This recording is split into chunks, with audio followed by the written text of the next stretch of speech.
Wait, just wait till E3. There will be a showcase, but I can't say when all our games need help. Bootleg Studios helping with Perfect Dark. Wait, just wait till E3. There will be a showcase, but I can't say when all our games need help. Bootleg Studios helping with Perfect Dark.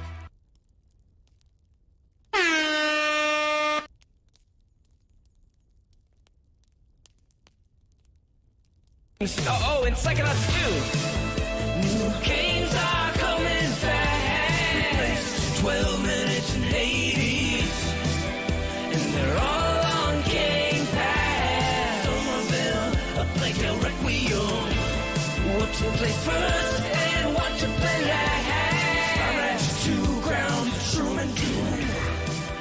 'Cause they're all on Game Pass. Among Us, The Ascent, and more.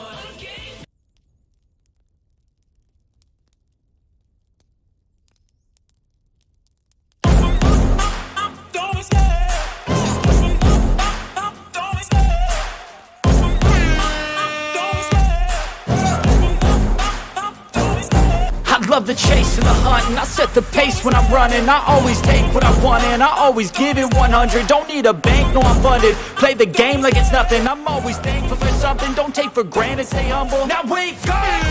It's time to look at the enemy. Look in the mirror if he is no friend to me. It's not working out, maybe it's the chemistry. It's time to break up so I can make a better me. Better believe in your mind, cause it's everything. You can mold, shape, find almost anything. All it takes is some time and some clarity to find your identity. It's mind over everything. Enough from me. We're gonna have the games to our tour. Enough from me. We're gonna have the games to our tour. And when I feel like this, I'm immortal. When I feel like this, I'm immortal.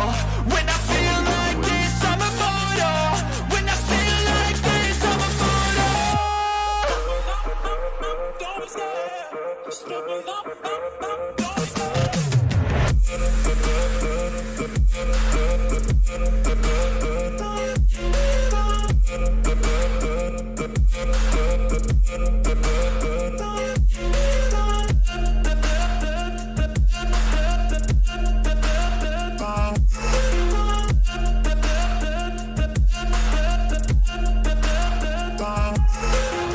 I'm so gone, no I'm never turning back. I won't stop, I'ma fight until there's nothing left. It's so on, you're gonna be hurting bad. Cause I've been to hell and back. You don't wanna make me mad. I stay strong, you will never see me crack. And if you get in my way, you're gonna feel the wrath.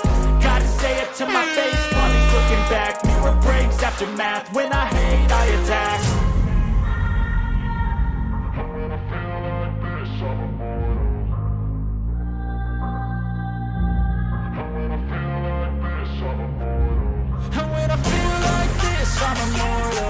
When I feel like this, I'm immortal.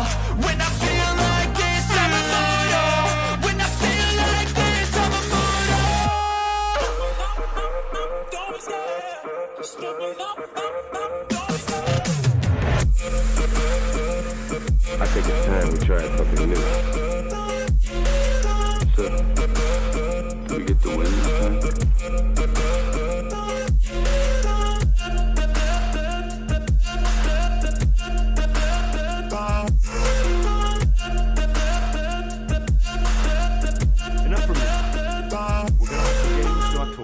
Enough from me. We're gonna have the games to our tour. I think it's time we try something new.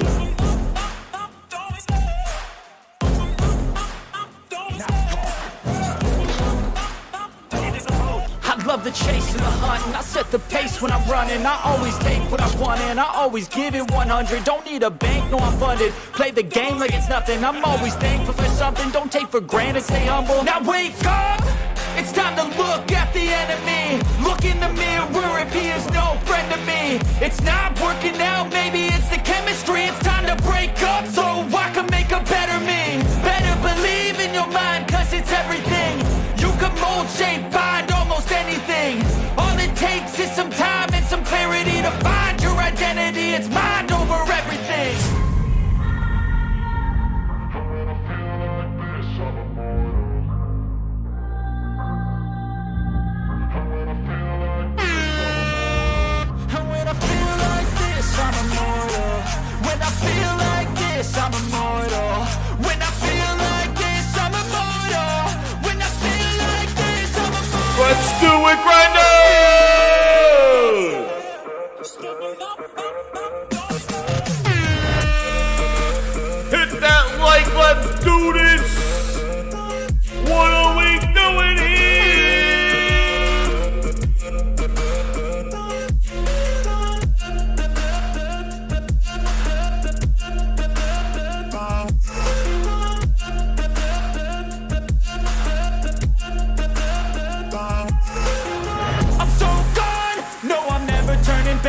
aftermath. When I hate, I attack.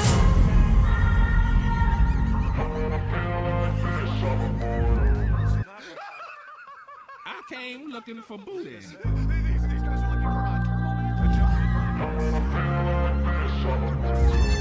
when I feel like this, I'm immortal. When I feel like this, I'm immortal. When I feel like this, I'm immortal. When I feel like this, I'm immortal. Where have you guys been?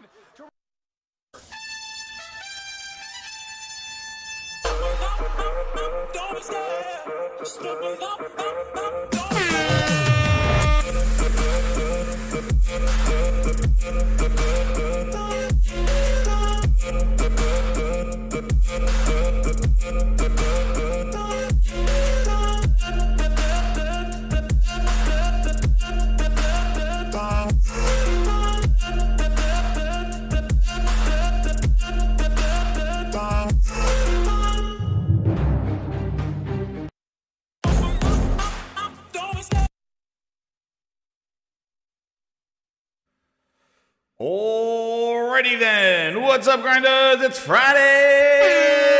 Hit that like button, share it out. We are rocking today. Fix my voice. I realize, oh man, I have a headache. Sorry about the wait, grinders. Sorry about the wait. I had some stuff going on, and I could not get here to start the stream in time.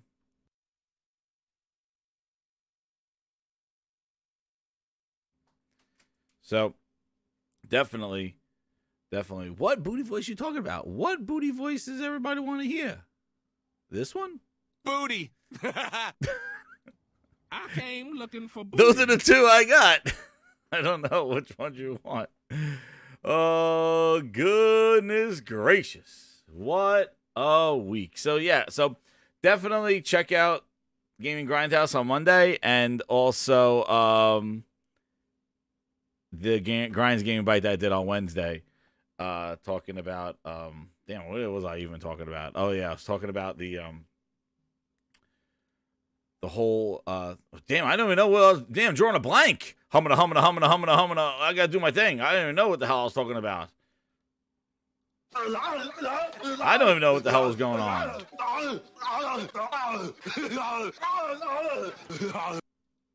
Dude, I don't even know what the hell was going on. Oh, the Grindhouse Law. That's what it was. Oh, damn. There it was. Okay. Now I know. But there was something that I didn't cover. Something that I wanted to talk about and came out when I was doing the show. And it's the tale of two companies and the difference. Two articles came out. What's up, Billy? How you doing? I do my shout outs. But I just wanted to say, two articles that came out that show two different sides, and a very rare Jim Gordon Ramsay Ryan interview. Very rare, like a rare dinosaur coming out of the woodwork. So we got to see what he had to say. Well, let me get my shout outs in here. First, I got to get the VIP Grinder in here. The Unknown member for 1 month. VIP Grinder. Thank you. Welcome. Knees, weak arms, and heavy mom spaghetti.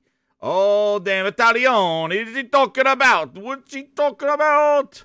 It's go time, baby. Get those knees. Get those knees. Is it hold the line or? End of the line. End of the line, according to Master Chief. That's what it's about. Shout out to the Unknown Ice Queen, the biggest, wanting that booty voice. He want that booty voice. I don't know what he keeps talking about. Yes, I know. Everybody waited. Who was in here? Sergeant, Don John Sean, Kratos 99, captured by the Phil Ness. Stop talking to Jim Ryan, they said, Ice Queen. Don't be sorry, be better. Oh, damn, you guys are roasting me. I was getting freaking roasted. I wasn't even here to see the roast. My goodness gracious. Do not be sorry. I need to be better. I need the new weight box. Yes, I made you guys wait to E3. Wait to the Grindhouse. Says that Mondo, what's up? The new weight box. Sorry, here I am. Yes, Leech, I'm here. Ghost of New Orleans, what's up? How you doing? 4-star General and Nate, Franco Tech, Billy Akira. I know. Oh man, you guys are yelling at me. So, low key, Don John Sean, Andrew Shakespeare. What's up, Lorenzo? How you doing? Philip, how you doing? Phil Wild Wolf. Wahoo! In Sync, how you doing? Twisted Sync, how you doing? How's everybody doing there? Need equality? Oh my goodness. Hold the line, Diablo says. Thrifty, what's up, man? How you doing? Hope you're feeling better, man. Hope everything's going well. Check out Thrifty's channel over there. True Virgil's here. True Virgil! Man, he's following me around in these streets. True. He was on the Salty Gaming podcast. He came into the chat there. True. You're lucky I don't have my sounds over there. But here's your due. Sign me, please. I will bend over and touch. My knees tell me it. There we go. Now it's a party. Now it's a party. There he is. Get ready for that back tag. Get that. I suggest right now you put a little bit of petroleum jelly on your back. Get it nice and lubed up. Getting ready. FanFest is just around the corner, grinders. For those guys getting ready for those Phil Spencer tattoos, you got to condition your skin. Get the skin nice and soft for Phil to sign. He's ready. He's coming with his green felt pen. And he's going to sign anything you want. Velocity architecture. Games don't matter. We are third or fourth. Things like that. He can sign a whole bunch of different things. Anything. He'll say like, Oh no! We suck again! that sounds real nice right above the pelvic bone. You could do that one. Any kind of thing that you want, Phil will sign. He will play the flute for you. Anything. So just make sure that you're lubing up your skin. Getting all ready for FanFest. You know, he likes the lower back. That's his kind of favorite area to put because he marks you over there. And once you're marked, then you hold the line and you're capping. And yeah, it's wonderful. Oh, my goodness. Phil's going to sign. Kratos says he's going to sign his ass crack. You better put the petroleum jelly there. You got to get all slicked up. Green pen. Yeah, exactly. A nice big green felt pen. That's what he does. He requests that. It's a specific green. It's called Phil Ness green. And he uses that color. And he will sign you at FanFest. So just get ready. You just got to get that skin conditioning. Get ready. And you'll be all ready for FanFest because he's going to sign Velocity Architecture. Booty's going to be there too. He'll be signing with his exclusive Booty Brown colored tattoo. So just make sure it's the color of his coffee brand, his grinds, and also the color of Booty Brown, the color of quality over at First Party Xbox Studios. So just be sure you got Booty signing this year. You got Phil signing this year, man. Booty's exclusive tattoo is Vapor Chamber. So I hope you're ready. Get ready. Get that skin condition. FanFest, they'll be hyping it up soon. Get ready. Get ready. Those asses need to be signed. That Phil Ness needs to flow for a couple more years before he retires. Booty tools. Booty's gonna be at the Booty Barista, man. He has at FanFest, he's gonna have a booth set up right there for Booty Coffee. There it is. Booty Coffee. All right. Order. So why are we here? Why are we here, Grant? I just Liquid Data. Oh man. Hope your kid's not around, Liquid. Here it comes. What are we doing here? That was a passionate one. That was a passionate one right there. Okay. See, Carl, let's make sure. What happens at FanFest stays at FanFest. No, that's not true. It's not true. I'm sorry. What happens at FanFest, Carl, you are wrong. I'm sorry, VIP Grinder. You are wrong because you're saying what happens at FanFest stays at FanFest. No. You sign a waiver. You sign a waiver when you go there that you're going to be signed. Yeah. I wish what happened at FanFest stays at FanFest, but it's not true. They make it a public showing. It's a public showing. So it should be private. You think it should? But unfortunately, FanFest, here it comes. Like, you know, if it's not about the games, it's about this. Like, there it is. I would wish that it would stay at FanFest, but no, they are showing. There it is. You think I'm lying? This is what I mean. You think I'm lying? True Virgil. You think? Look. There it is. In LA. What are we doing here? This is it. It's not private. It's public. They showing you everything. He said, sign my body, Phil. Sign me. Make me yours. I need to be part of this community. Guy probably didn't take a shower since 2 years ago. Please sign me. I don't make this up. Phil's casting couch. Oh, his exclusive Phil Ness Green. Dude, this is it. See, I made you wait, but this is what happens. It's not even pink. This is raw. And Coop has delivered undercooked salmon. Phil Undercooked Games. There it is. Sign it, Phil. Look at this guy. This guy wants him to sign his cast. Phil, I broke my arm. Sign me, please. Look, this guy's like a pig in shit. Look how happy he is. Phil is signing his body. In LA, exclusively. There it is. Sign me, Phil. Phil's like, I love signing his ass. He bent over. Look. Is anybody playing games here, Phil? These guys playing patty cake again, remember? You know, we come back here. They got no games to play. They're playing goddamn patty cake back there, see? I told you. There it is. Look. Look, look. Do I gotta put the mouse pointer on it anymore? This is what's happening next month, everybody. Look, they're clapping right here. Look. Look. They don't have games. They're making up games like you do when you're 5 years old. Clap it. Hey, Phil. Hey, Phil. Patty cake. Phil, we don't got no games, so I brought my patty cake friend with me. Patty cake. Here we go, Phil.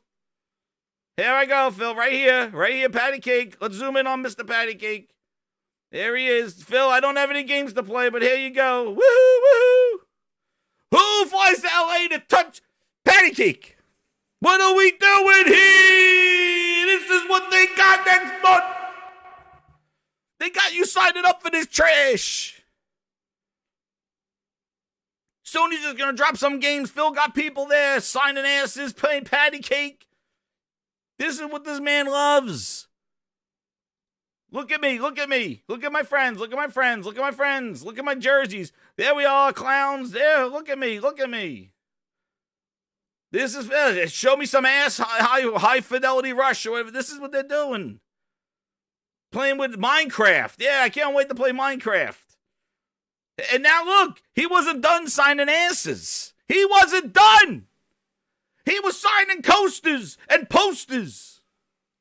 Look, and he's telling about Booty, telling about games years ahead. Oh shit, Booty, you're telling me, what, 2030? 2030. See? Look at Phil. He was behind like he was a friggin' wrestler. Phil came back there. He's like, I came looking for booty. There he is. We found him. We found them, everybody. We found Mr. Booty. Oh, damn, Booty. So, unfortunately, this is happening. This is happening. Oh, Phil, like, yep. And Phil making his crazy faces again. There it is. We'll make sure we get it. There he is. Whoa, whoa, whoa, Phil, calm down. Hey. Calm down. Uh-oh. Uh-oh, Phil. What's that? That's what happens when he sees a good game. He don't know what's going on. Phil's like this. He's like, whoa, whoa, whoa.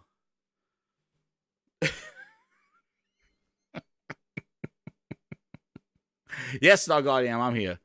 We're just doing a little bit of a roast to get the grinders all warmed up for what we're about to talk about today. That's right. Get the grinders in here. This is what happens when Phil sees a high-quality game. He sees that Sony showcase. This is what he's going to look like. He's going to be like, oh, damn. He's going to be like, guys, play my song right now, please.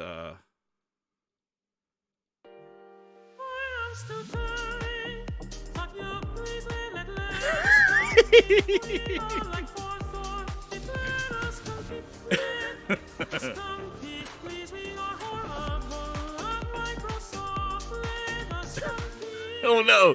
Oh no! A game over 90 Metacritic. Whoa! Whoa! Whoa! Whoa! Whoa! That's too much. This is what happens. This is the face that Phil makes when he goes into the studios and you tell Phil about this incredible game that you're gonna make. Like, you know what? I want to put some motorcycles in Forza Motorsport.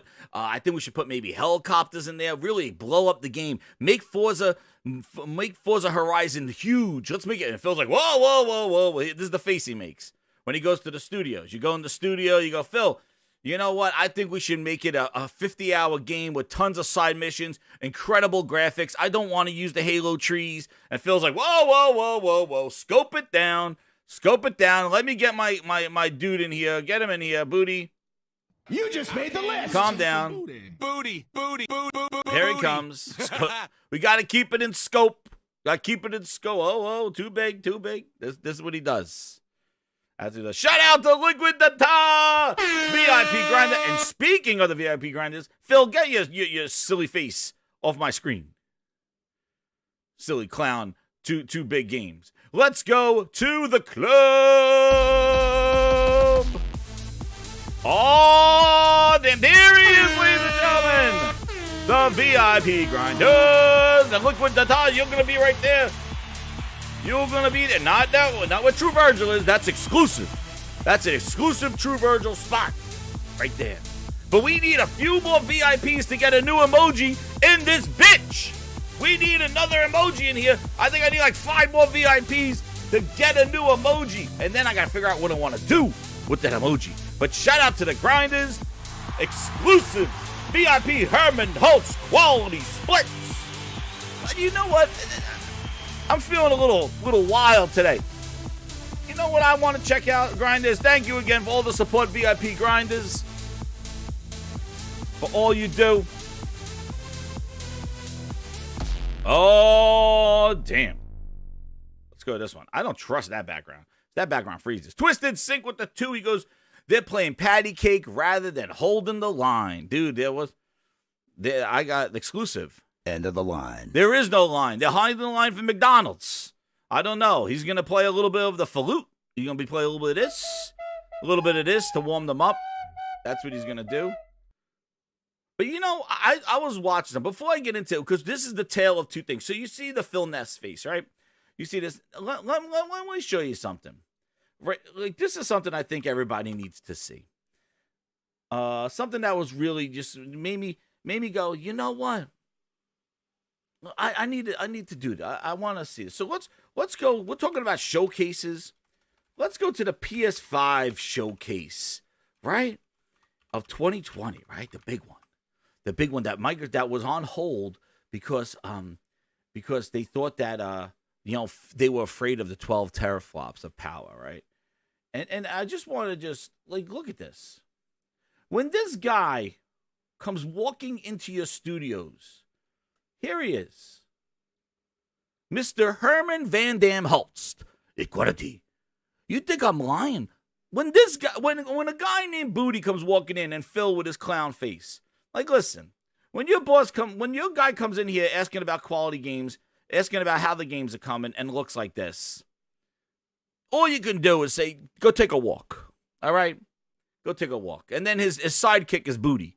These guys are walking in. You're laughing. You're laughing. You're like, what am I? You think it's funny? You think it's funny? And they go, and Phil walks in there and he goes, I'm funny how? I mean, funny like I'm a clown. I amuse you. I make you laugh. Right? What do you mean funny? Funny how? Him and Booty come walking in. The guy's name's Booty. Like, you'll laugh a couple of jokes. Somebody puts their hand under their arm and they go, they take the games, right? So that's one side of the story, right? Then you got this guy coming in. And listen, just like this guy walks in. Watch. Here we go. Uh-oh. Here he comes. He has entrance music and everything. Get ready. Chest undone. Chest hairs. Making games used to be about these constant trade-offs between the artistic vision coming and off his technical yacht. limitations. With PS5, we're not going to be burdened like that. We're going to be able to realize our artistic vision a lot better. It's got a ton of horsepower, which is very easy to unlock, and it's a machine that's really easy to develop. 2 buttons undone, the collar pop. PS5 will present a paradigm shift as to what players will come to expect from gaming. Will let us tell stories, make worlds, create gameplay that I think will truly captivate the player and really surprise quite a few people. Please take a look at this new franchise for Worldwide Studios, coming exclusively for PlayStation 5. Quality splits! Quality splits! Like this dude, he comes walking in there. Chest hairs. I go come in here. About the quality. I tell you what we're working on right now. With We're there PS5, to the PlayStation Studios. Right off the yacht, dude. He's like, I got 5 ladies on the yacht. I'm coming in here to talk about the PS5 and quality games. Your ass cheeks pucker up when this guy walks in. You're like, oh shit, we can't piss off Herman. Hit through his third button, we'd be in trouble. we're not going to be burdened like that. We're not gonna be burdened. He's like, no, I'm gonna whoop that ass. He goes, the quality. God damn it, he like takes the table and does a Jean-Claude Van Damme slice to it. Table flies and splinters in half. He's like, did I see a bug? Hi-ya! Exclusive, they're the PS5. Put a collar. He comes walking in there, those ass cheeks pucker. I'm like, oh shit, he was coming off the yacht. We're going to be able to He realize... come in here. He come in here. It's a tennis. My Herman Holtz intro. But dude, he comes off there. He comes off the yacht. He's ready to go. Where are my things? What do you see? This is how he walks into the studios. Where is it? I got it. I got how he walks in there. Sides of 2 stories here. Look, where is it? Let's see. I think. Is this the one? No, that's not the one. It's the next one. Oh, where'd it go? Here it is. This is how he walks in. Here he comes. See? This is how he comes walking into the studio. Around. And here comes his muscle. Here comes Jim Ryan's muscle. Here he comes. Jim Gordon Ramsay. There he is. You're my #1 customer. Actually, I used the Gordon Ramsay skin. Here he comes.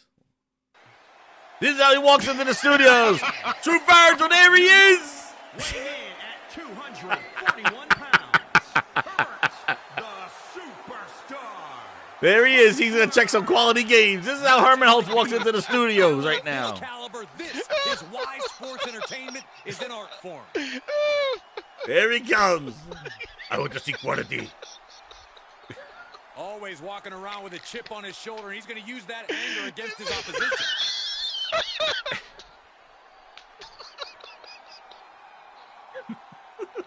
Oh my God, I'm freaking tears. And I made this shit, I'm just laughing. There he is.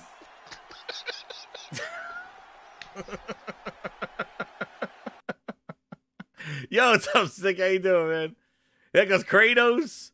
And there's Spider-Man. Where was, I have, Booty came down. Where's Booty? There's Booty. The barista. 75 pounds. Boom! The swagger, the boasting, the downright arrogance. There was Matt Booty as the barista. He had the scarf. Good. Feel free to excuse yourself at any time. I'll be here to celebrate their well-earned The appreciation of barista, themselves. Matt A man Booty. who always considers We himself found main them. event material, an uncrowned champion. He Who wants wants to show 2 exactly creams, 1 why sugar? Wow, he knows how to make that coffee. Barista Booty.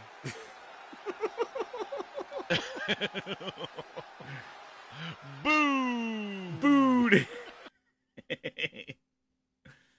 Spencer. He's ready. Talent in competition here. You can see exactly why the WWE He knows he got a universe is stable so amped behind up for him. this one. You know he got a stable behind him. Get the fans.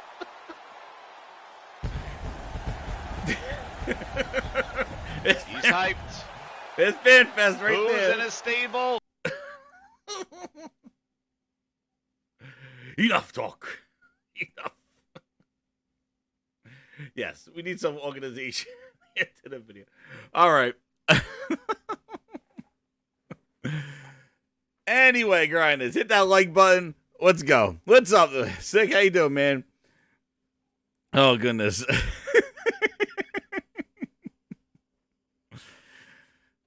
That's a true fan. You make it all happen in the ring, man. That's where they fight. They fight in the ring, dude.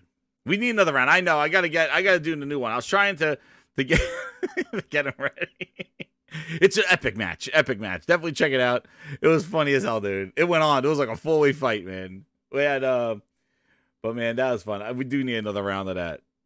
But anyway, so So what the main thing is about here is the two sides, right? So two articles came out where we had Microsoft's vision. Sarah Bond came out, and it gets dumber, man. It's wild.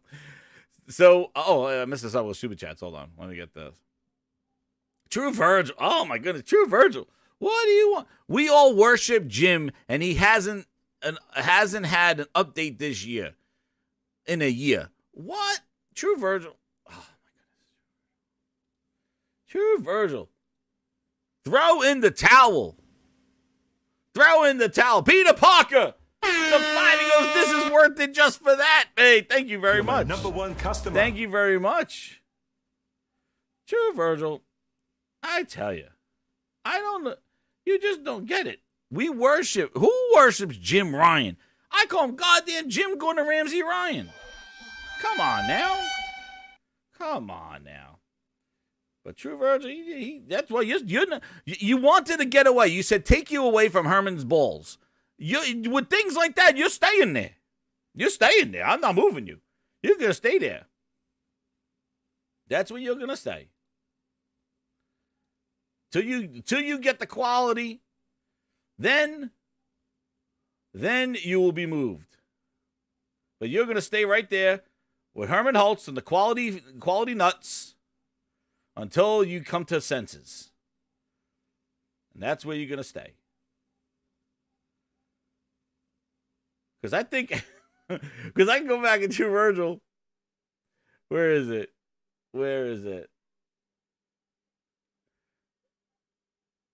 True Virgil, I think this was you right here. Grinders, hit that like button. True Virgil, we're going to have a revelation here. True Virgil, look at this. Well, I could go back to your super chats, documents, and here you are, True Virgil, right here. With the $1.99. Wait, we just said y'all worship Jim. Do you want to read with me what you just wrote in the super chat for $1.99? I'm going to read it in your wonderful Phil Ness voice. Here it comes. Oh, yeah. You like that, True? Yeah. Oh, yeah. All right. True Virgil said, believe in Phil, and 60 frames will come. Bootleg jazz. Believe in me. You believe in Phil. True. Poor Phil. What a contradiction. It goes on and on. We'll find more goddamn True Virgil tweets about how he loves some Phil Ness. He loves that Phil Ness. Man, that gets you all excited. Believe in Phil. But you're telling we all Jim Ryan. Jim Gordon Ramsay Ryan, I couldn't care if that dude leaves tomorrow. He is hilarious. You want to see how hilarious Jim Gordon Ramsay Ryan is? I'm going to show you what I think. What I think of Jim Gordon Ramsay Ryan, here he is. You want to see what young Jim looked like? You're talking about worshiping Jim Gordon Ramsay Ryan? You want to know what young Jim did? I'm going to show you young Jim Ryan. You ready? Are you ready? You're not ready. Are you ready? I'm not ready. Are you ready? I'm ready. Here he is. Young Jim Gordon Ramsay Ryan before he was at PlayStation. Jim Gordon Ramsay Ryan knew how to compete. He was a fighter. He was a fighter. That's right. Jim Gordon Ramsay Ryan was a fighter.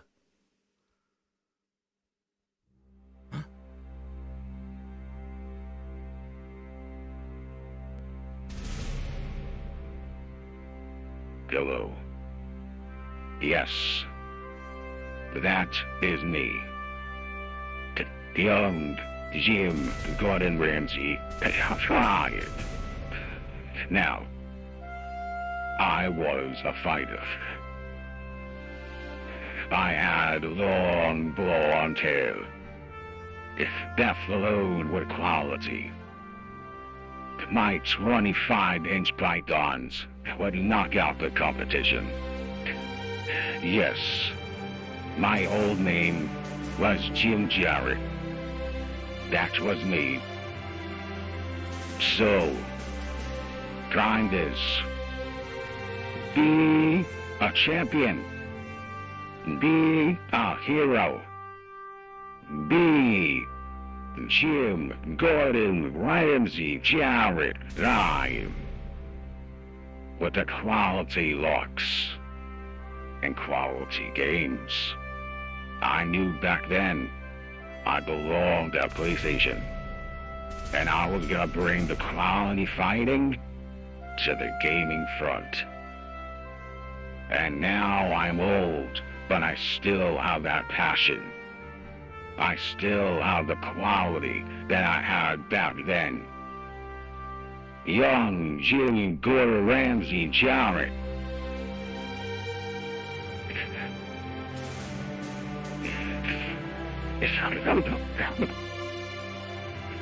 If this was me, woo, bitch, get out the way. Jim Gordon Ramsay Jarrett was quality. And now I bring quality next week at the showcase. So get ready, because you are not ready for what's coming. So God bless the PS5. God bless the PS5 too. God bless young Jim Gordon Ramsay Jarrett Ryan. And God bless quality games.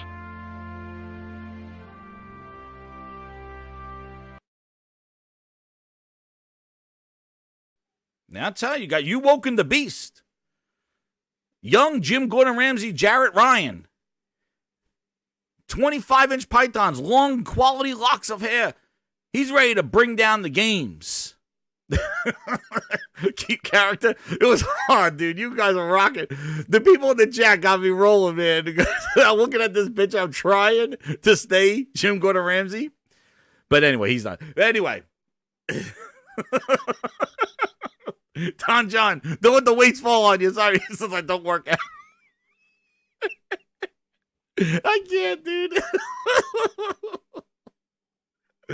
Who sent this to me? I gotta shout out Kuna Star Rail, dude. Yo, tweet of the decade, man. Jim Gordon Ramsay.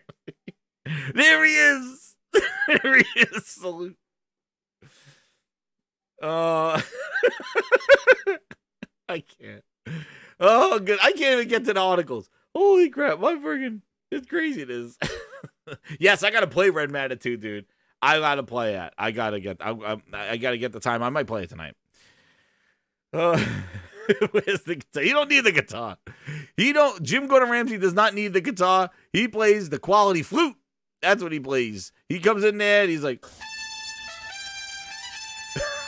hit that like button, grinders. Let's get into the articles. Let's go. Let's get into the articles. All right, timestamp it here. We've done with the Jim Gordon Ramsay celebration. True Virgil. True Virgil. You asked for it. True Virgil, you asked for it. You said you want to celebrate Jim Gordon Ramsay Ryan. There's his young self.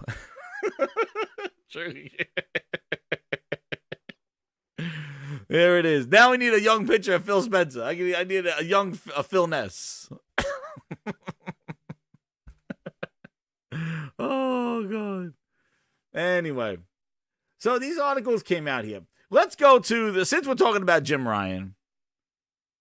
Since we're talking about Jim Ryan, we got X-Hawk. You know what? You're welcome. Yeah, I'm going to get you one too, X-Hawk. Hold on. We got you one. I don't know if I should give you this one or this one. You know, I'll give you the routine one first. Sign me, please. There we go. Over and touch. Mineys tell me it's better when we all play and make exclusive games and like. To my face, thank you. There you go. Exclusively. There you go. So the article came out, since we're talking about Jim Gordon Ramsay Ryan, Jarrett Ryan. So he interviewed in Oma Famitsu, and there was definitely some tidbits in here for Jim Gordon Ramsay Ryan. And I tell you, now I'm totally distracted, dude. I am totally now distracted. Where is this? I I am totally distracted now.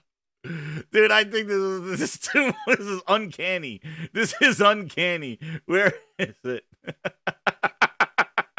This is too much. This is too much, dude. I can't. Now I can't not see it. Oh my god. This is too much. It's too much. Oh my god. Another one. Oh my god. I don't know what the.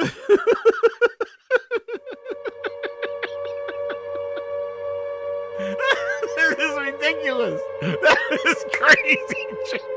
Jim Jarrett. Jim Jarrett.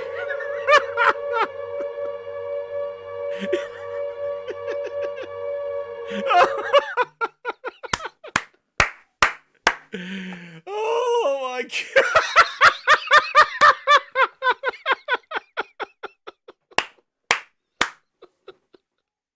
Oh. Holy shit. Oh. Oh my god. Oh. Enough from me. We're gonna have the games do our talking. I can't. Oh, I can't. I gotta breathe. I gotta breathe.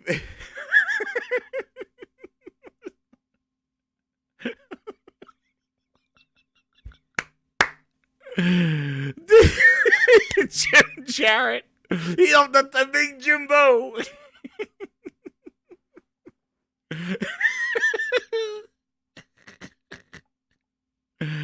Oh my god. Dude, this is wild. I can't. I gotta take a goddamn breath. Holy shit, I need water. Hold on. Oh my goodness.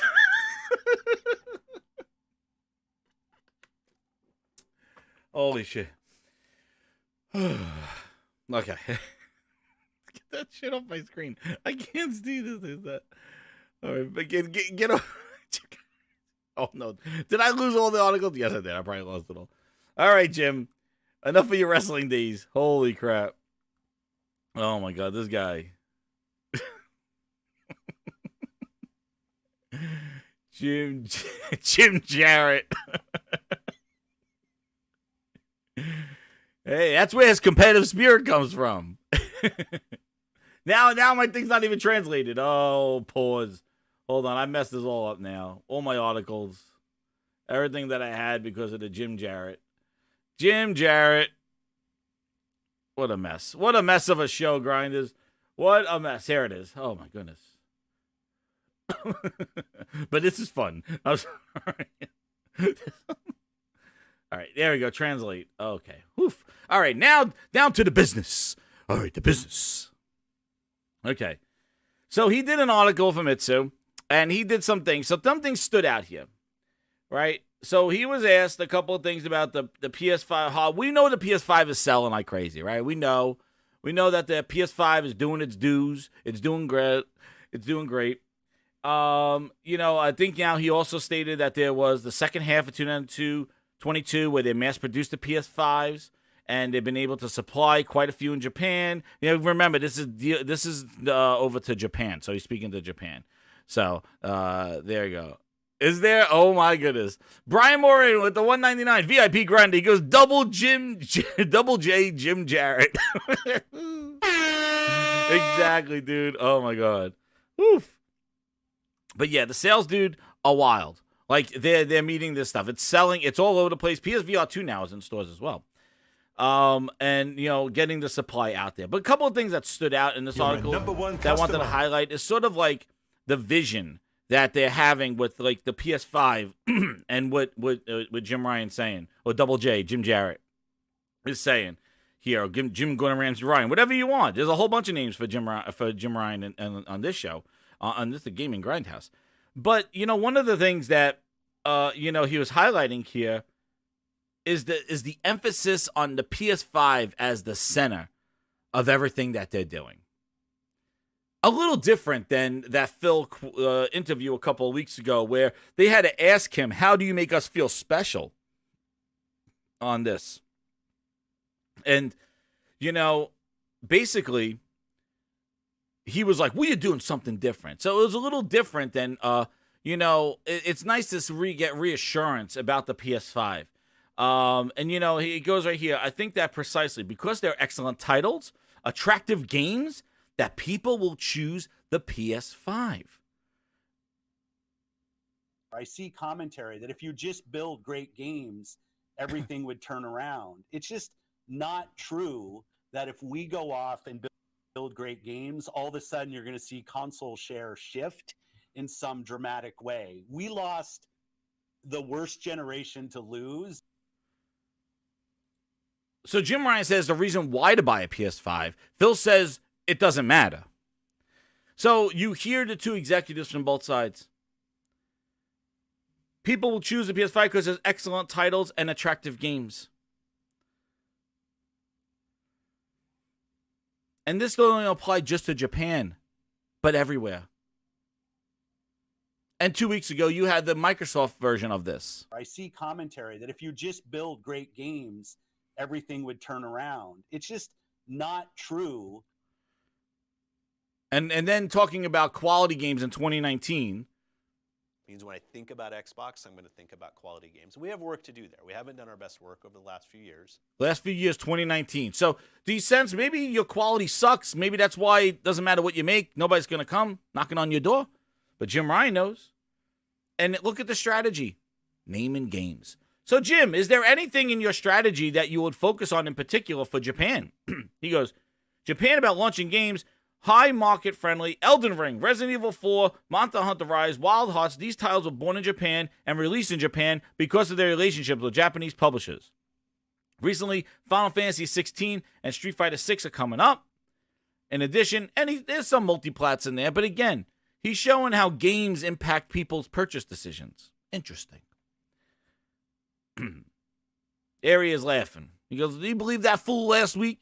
That's what he was sitting there. When he was sitting there listening to this interview. I see commentary that if you just build great games, everything would He's turn laughing. around. It's just not true. Now comes the exclusives. Dude, he was buttering up the multiplats, right? He was buttering up those. But remember what I said on Wednesday, right? I was saying how they use the marketing to leverage the PS5, whether it's the DualSense, the 3D audio, the features of the PS5 to show why a multi-platform game is better on a PlayStation, and they use that as a marketing thing. So you get a sense that even though like Hogwarts was definitely marketed with the PlayStation in mind, which definitely with the the DualSense features. Yeah, that was one, and then what was the other game that really hyped up the DualSense features? I think Resident Evil. Resident Evil is another one with that. Now we do Spider-Man 2. Ask him, hey, Jim, you're planning to release Spider-Man 2, and please tell us your thoughts. I'm confident that Spider-Man 2 will be very exciting launch. That's because Marvel's Spider-Man released on PS4 is a touchstone. The title was a huge success for the PS4 and enjoyed by millions of users. The sequel is developed exclusively for the PS5, so the developers won't have to compromise at all. They are all focused on making the most of the PS5's features and creating the best they can be. As a result, we've received feedback from game fans that they can enjoy really beautiful visuals and amazing experiences. And what do we see? No compromise at all. It's only on PS5. I know that gets some people shook out there who want kumbaya gaming, but compromises need to be made. And if you really care about games, you don't want compromises to be made. Make the best game for me because I bought the best hardware, and then do what you need to do with everybody else. Little Timmy who can't get it, or Fred who needs to play on the cloud. Take care of those guys after you take care of your number one customer, the person who spends the most and buys the most and bought your console. That's the best experience possible. You know what's interesting is like this works in anything. This works in any kind of business. When you go to a store, like you could go buy an Apple product, right? You could go buy some bootleg products.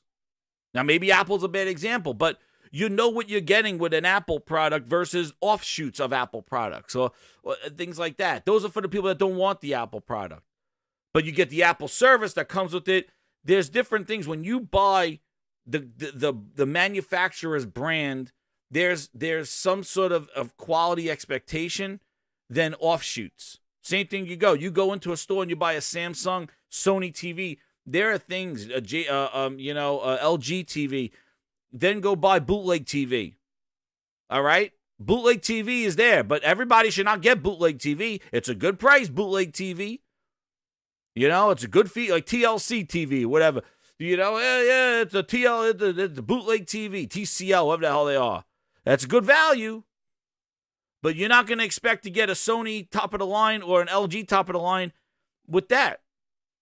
But when you hear people want everybody to have everything, they're talking about everybody should get the bootleg version. No, man. There are people out there that want the premier experience, and if you buy the best, you should get the best. How does that not make sense? All the people on the internet sitting there with a stupid Series X right next to their friggin' podcast equipment, going like, I'm so happy for NVIDIA Shield. Woohoo! I'm so happy for NVIDIA. What? I'm so happy. People on the Switch, yay! They got a Series X sitting right next to their friggin' podcast microphone. And they're like, the Switch. Timmy on the cloud. Yay, Timmy. Good job, Timmy. Here's a strap-on Rikishi controller for you, Timmy. Yay. You should want every word to come out of that boss's mouth to be about the console that you purchased, because you bought an Xbox console. Who cares about this offshoot bootleg way of playing games? More people to play. Why?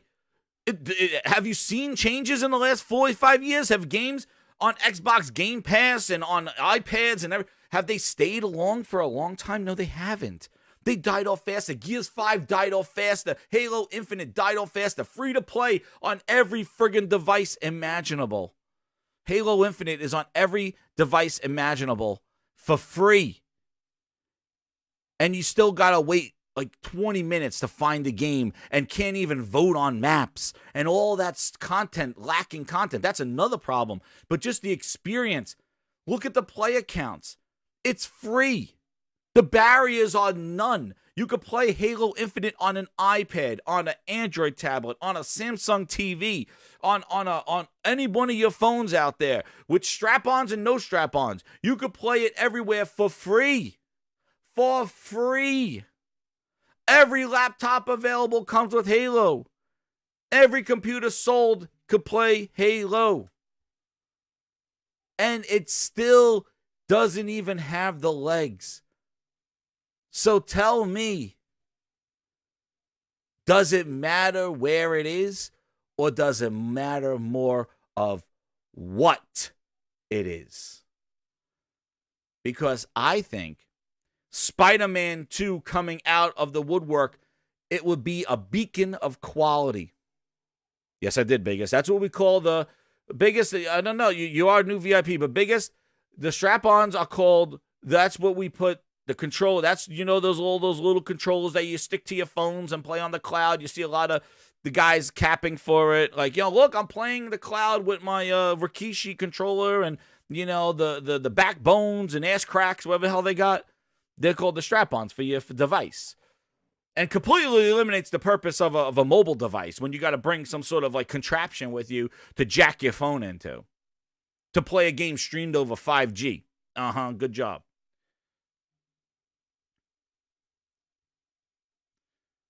So when you're sitting here, Spider-Man 2 comes out like a beacon of light. Like you know how you have the bugs to the light? Remember Wreck-It Ralph? The bug, here comes the light, and all the bugs come there. That's what happens. You put out this beacon of quality, everybody's going to come to you to play your quality game. But you put trash all over the place, it doesn't matter where it is. It's still trash. It's just all over the place. So that's the issue. It's the quality. And Phil admitted they had bad quality. And Redfall reinforces that. After 4 years of acknowledgement of sorries and all that other stuff, they're still putting out shit. And they say games don't matter. Yes, because you got trash-ass games, dude. You know that. You know the quality mark is not there. Nobody's coming to you begging to play. They're trying to just say, oh, well, thanks, Phil. You're handing out free samples. I'll take one. Spider-Man is going to be a beacon of quality and feature set that's going to explore everything with the PS5. Know why I'm really excited? Because I can't believe how those cross-gen games looked on the PlayStation 5. Horizon, I still can't believe that thing's a cross-gen game, quote unquote. And I think too, and this is tinfoil hat. I shout out to Sick Humor with it, the tinfoil hat moments. But I really think that this whole PlayStation had a pivot. This is what I feel. I think going into the PS5, they were coming in with this Jim Ryan energy, right? Only on PS5, drop what you got. You're on PS5. This is the experience you're getting. And I think what happened was with the lack of stock, they couldn't really move as many consoles that they wanted to move. So what they did was, in order to save these games, they didn't have the install base on the PS5 that they wanted, that they expected for God of War, Gran Turismo. And I think those games were being designed PS5 only in mind, and they spent delays. They pushed them out a few months to put them down to a PS4 to have people play them because of the problem with the chips. And I think Sony had a pivot. And that's why these games were cross-gen games, because I can't believe Horizon was built from the ground up for PS4 and made to a PS5. No, there's things that they scaled down to a PS4. And this is my thing. That's how I feel. I feel like Sony really couldn't go as hard as they wanted because of the stock issues of the console. So they, in order to compromise that, they made PS4 versions of these games in addition to putting them on PC as ways to kind of pacify the time while they get their stock up. And that's why I think this showcase next week is going to be the games that you wanted to have a year and a half ago.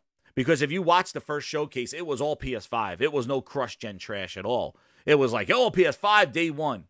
And they changed. They started making games, oh, well, Horizon's coming to PS4. So I think that they had a pivot. And I think now that they got it in stores, they got the PSVR 2, they are ready to go. And I think this showcase is a showcase we would have gotten right after the one in 2020 if we didn't have all those issues with the stock stuff. And that's why it's PS5. There's no cross. And there may be. I'm not going to go crazy if there is cross-gen stuff, but the focus on PS5 being the next first-gen only game, we got a couple like Ratchet and Returnal. So they did sprinkle some in there, but I think it was going to be full PS5 only. God of War, Horizon, boom. That's just my speculation. That's what I thought. I think they had a pivot because it was like, and that was probably another reason why they didn't have a big showcase. Last year at this time, their stock, he said later in 2022 was when they really started getting their stock up at the end of last year. You saw with their numbers in November and December, the biggest ones ever. Why would you have a huge showcase, go out and go buy a PlayStation and show everything that you got last year at this time when you couldn't even get a PlayStation in stores? You might even push people to go get an Xbox or something like that because you're showing too much or showing stuff and you're showing it to people that can't buy your console. Why would you do all that showcase and all that stuff? Here's everything at the PS5. Come on. People say, I want to get one now. Boom, you can't get one. And that's why I say next week is going to be very important because it's in stores now. So what they show is going to influence people to go buy it, and it's going to be readily available. So that's just my speculation. Like, they're really going to push, I think, on this one. Stellar Blade's another one. Stellar Blade, Horizon Forbidden West, Rise of the Ronin, and Kojima Productions' Death Stranding 2. Boom. Ryan, not only... So, by the way, can we expect titles released or announced on a PlayStation platform in Japan? So he's talking about Japan, but look at the games, right? Not only PlayStation Studios, but also titles published by third parties are also great. Final Fantasy 16, exclusively for PS5.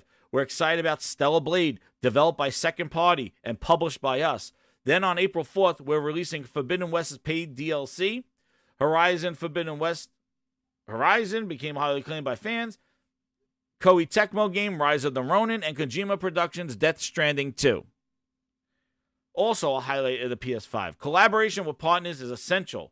Taking Rise of a Ronin, for example, Koei Tecmo is developing as a developer, and we at Sony are publishing it by utilizing our extreme strong marketing power and distribution network.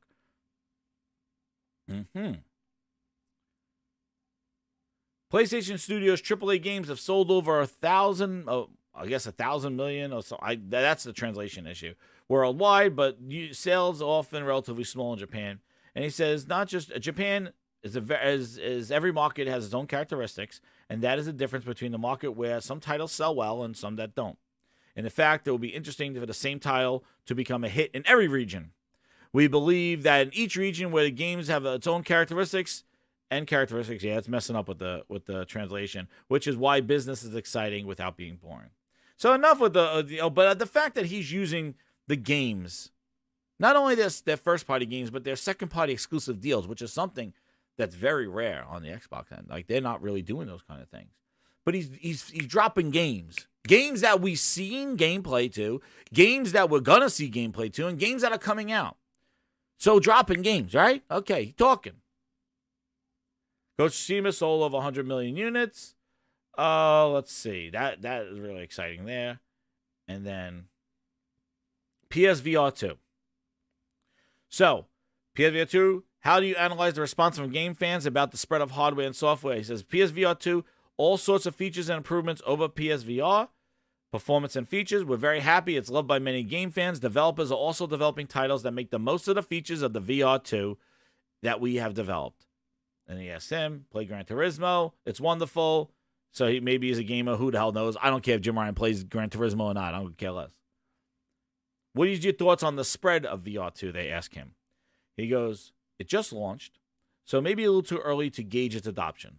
So we're probably, and also it wasn't in stores, so it's probably doing all right. But we're happy to see a lot of positive responses from users in the media. We've mentioned, and this is the most important thing, right? More than 40 titles have been released around the launch of the PSVR 2. That's a lot for this supposed accessory. Christopher, get Walkabout Mini Golf. It is friggin' awesome. I'm playing a lot of that. And download the free VR game too with the poker game, the casino game as well. But the demos, and then Humanity in VR, that just did, and Red Matter 2, I am getting ready for that one. I'm getting ready. But there's a large number of titles coming up to 23 and beyond. We continue to push PSVR 2 so those who purchase it can enjoy it for a long time as we secure profits, whatever. But they're not done with it. Beat Saber, yeah, what did they say when that's coming out? Oh, Beat Saber is coming out then. No, I have not tried Zenith. No, Billy, I haven't tried that.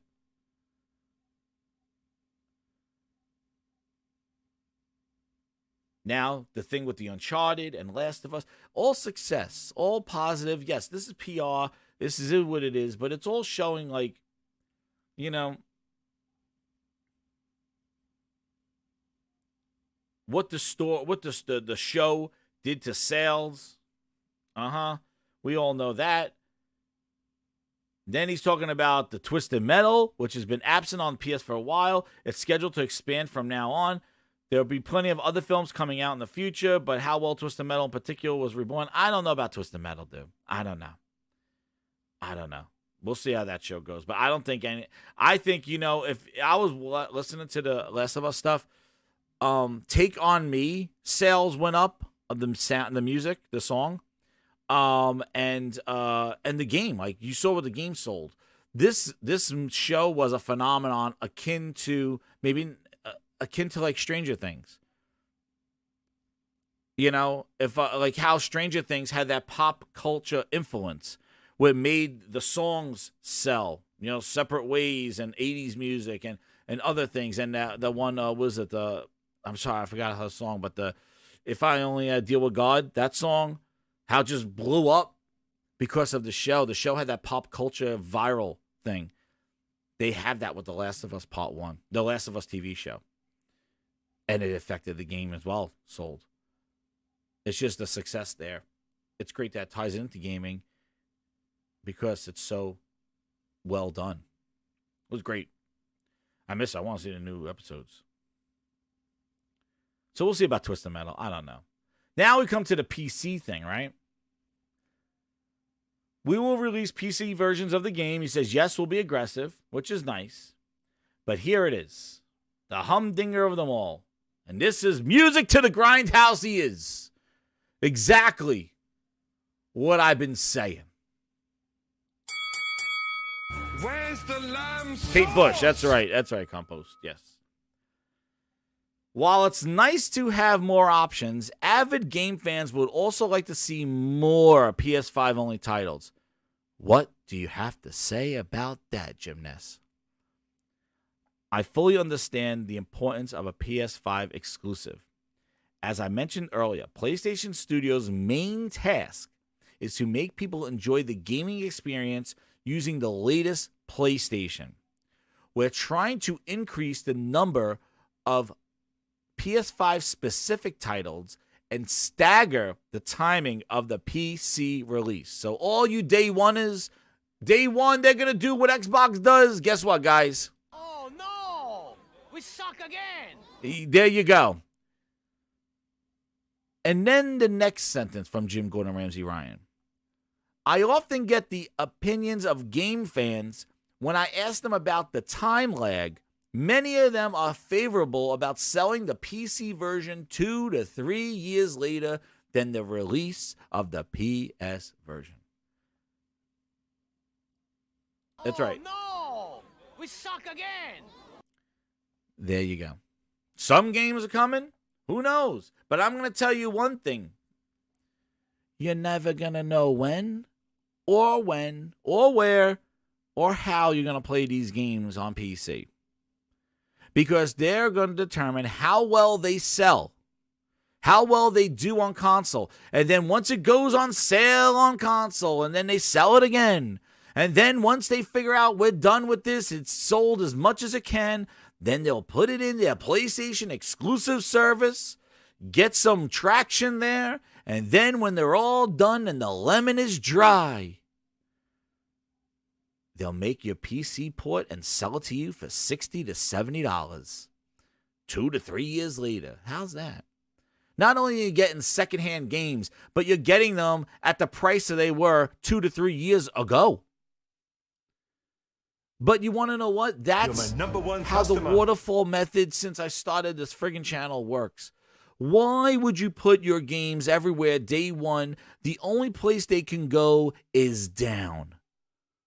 Redfall at $70. Redfall's a bad example, but for example, Redfall was everywhere. They can't reboot Redfall 2 years from now for $70 unless they do a definitive edition with a bunch of content.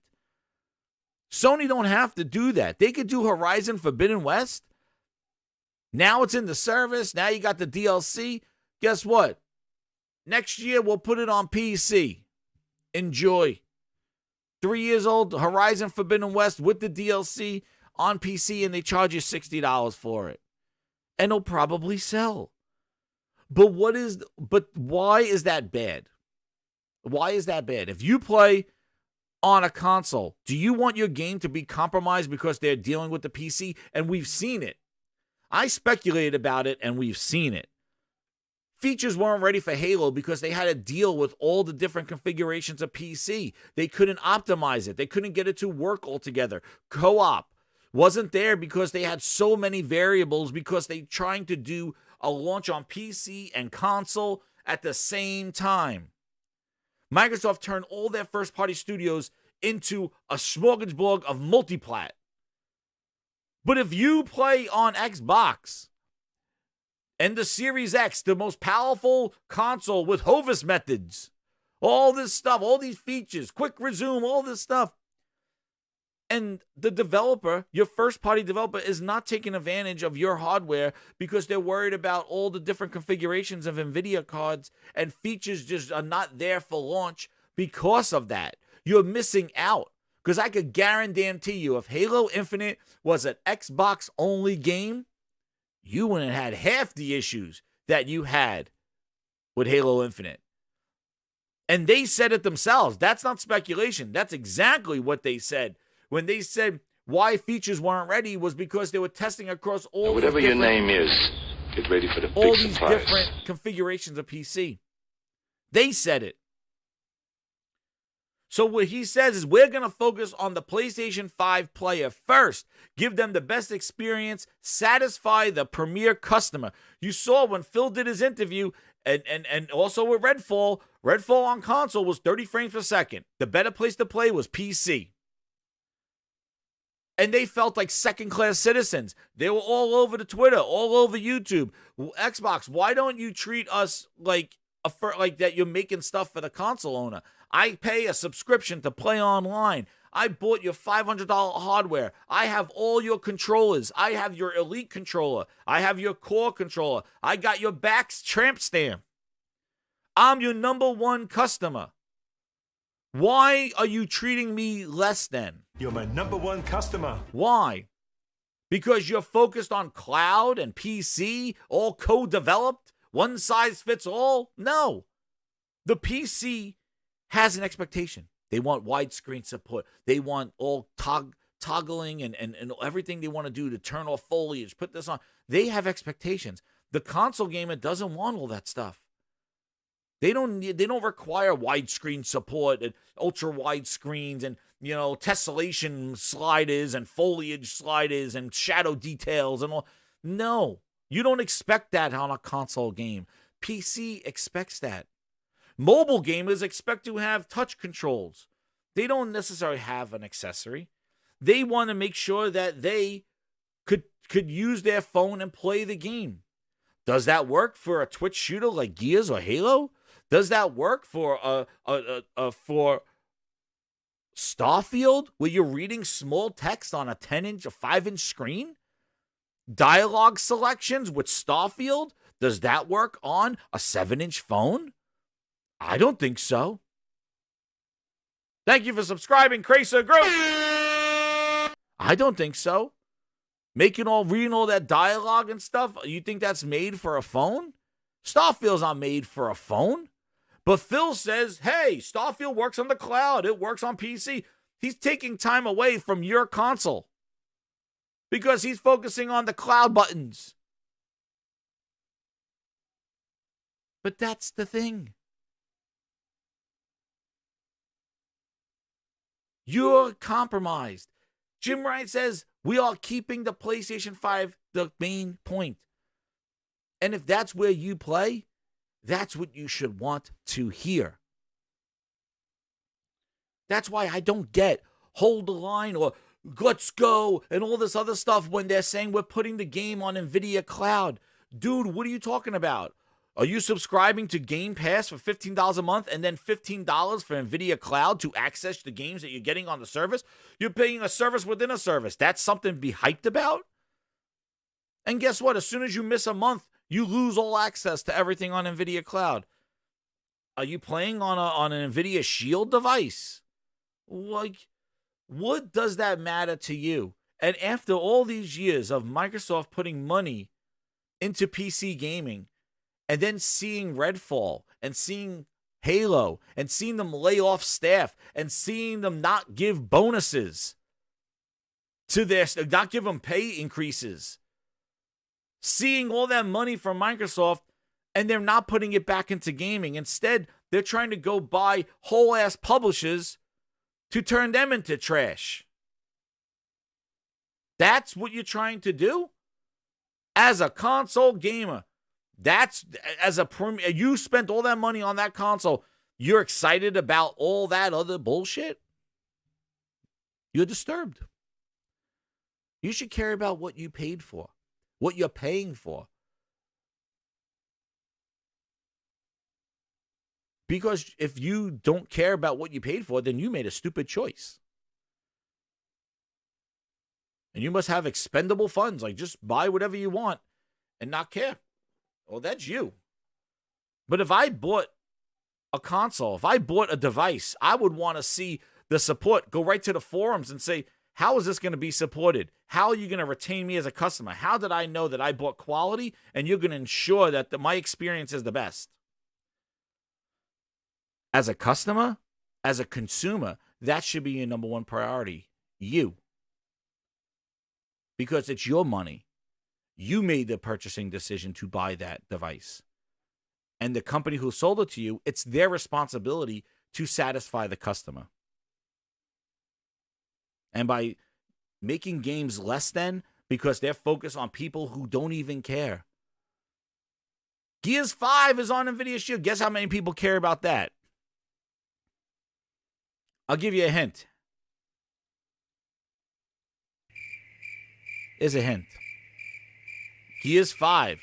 Oh, did they tell you, by the way, they're done with providing seasons to Gears 5? There's no more Gears 5 tournaments anymore? Gears 5 esports is dead? But they're using Gears 5 on NVIDIA Shield. Who cares? It's not like they're adding content to that game. They said we're done at Season 5 a year ago. They are done providing content for Gears 5. They turned it off. They kept the servers open, but there's no more content coming to Gears. It's done. You excited about that? You think that's going to change anybody that Gears is on NVIDIA Shield or Boosteroid or Black Nuts? Cloud? Doesn't matter. It's all just like, hey, Halo Infinite's everywhere. It doesn't matter. Because the people that they're marketing to don't even care about what they're selling. Because if they did care, they probably would have bought an Xbox to begin with. So all Microsoft is doing is trying to take you, the console owner, and make you play somewhere else that you don't want to play. Take you, who prefers console and big screen TVs and OLEDs, and tell you to go buy a $100 strap-on and go play on a mobile phone sitting at the bank. That's how you game nowadays. You made a preference to buy the console. That's the experience you want. All they're doing is extending their market. They're not bringing in new people. Because those people don't care about what you're selling. Now, if you had a Spider-Man in there, or a quality game, maybe that would turn some heads. But Phil says what he said. Games are not going to do anything. If you just go make great games, it will turn around, right? I see commentary that if you just build great Well, games, that's not a start. Everything would turn around. It's just not true Well, that if we go off and build great games, all of a sudden you're going to see console share shift. Console, services, all that stuff. If you don't make great games, nobody's going to care where you are, Phil. That's the point.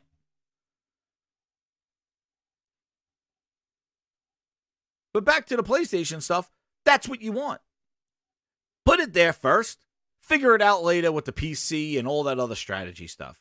But make sure that the PlayStation experience is the best. Because guess what? Before those 2 years, people are going to go buy it. And your console will sell. Because they're in the business of selling consoles. Microsoft isn't. And speaking of that, and there you go. It's the community. And notice, Phil talked about the community in his thing.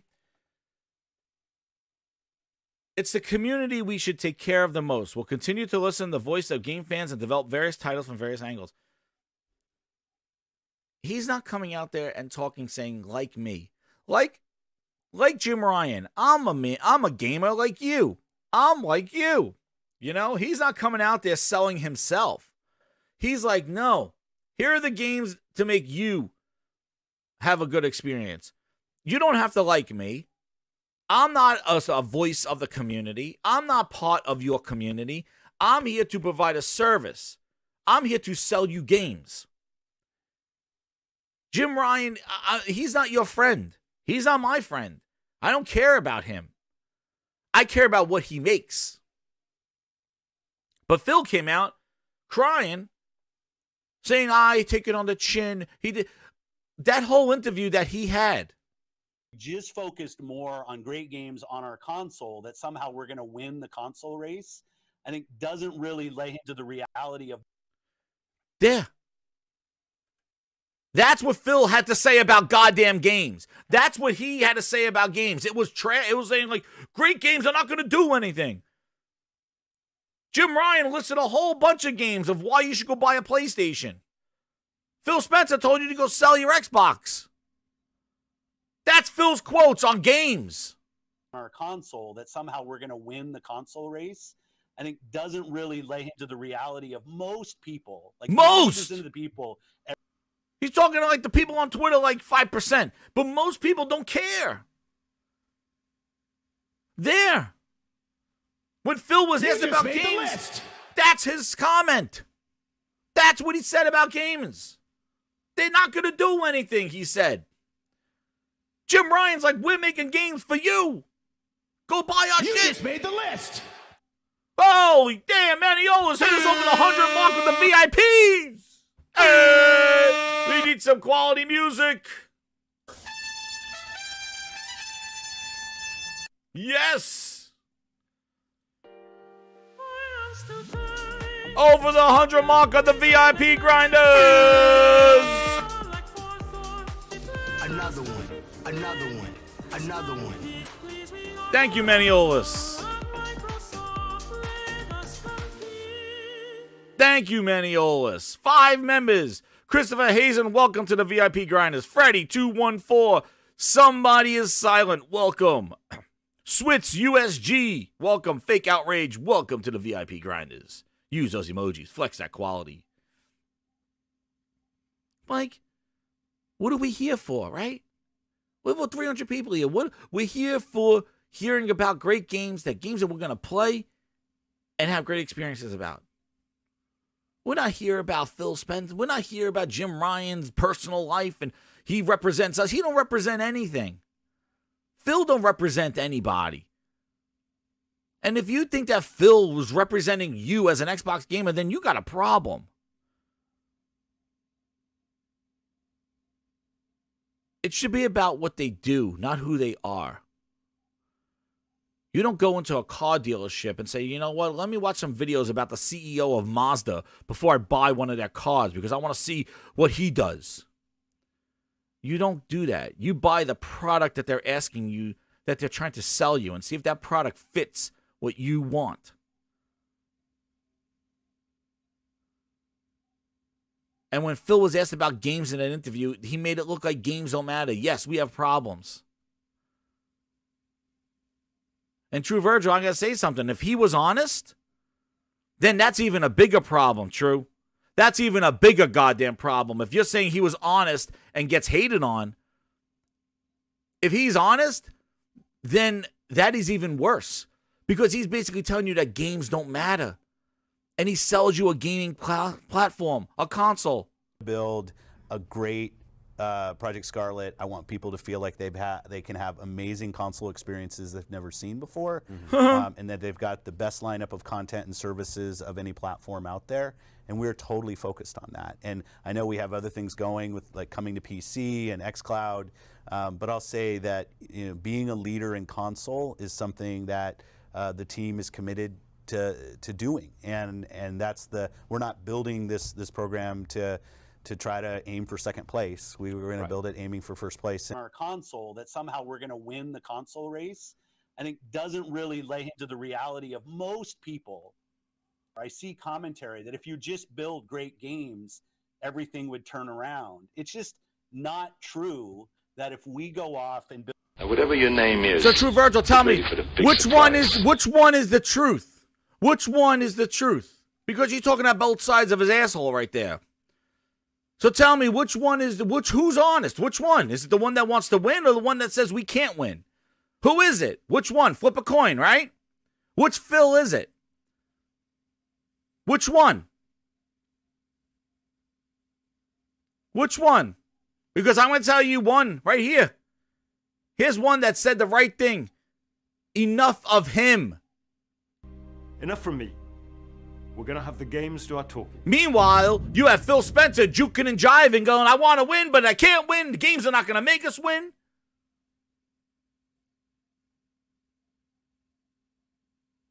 So, True Virgil, you say right there, he never said games don't matter. He said they won't be automatic shift with great games. So then tell me, True Virgil, what is the result of that statement? If he says that games are not going to shift us, what is the purpose?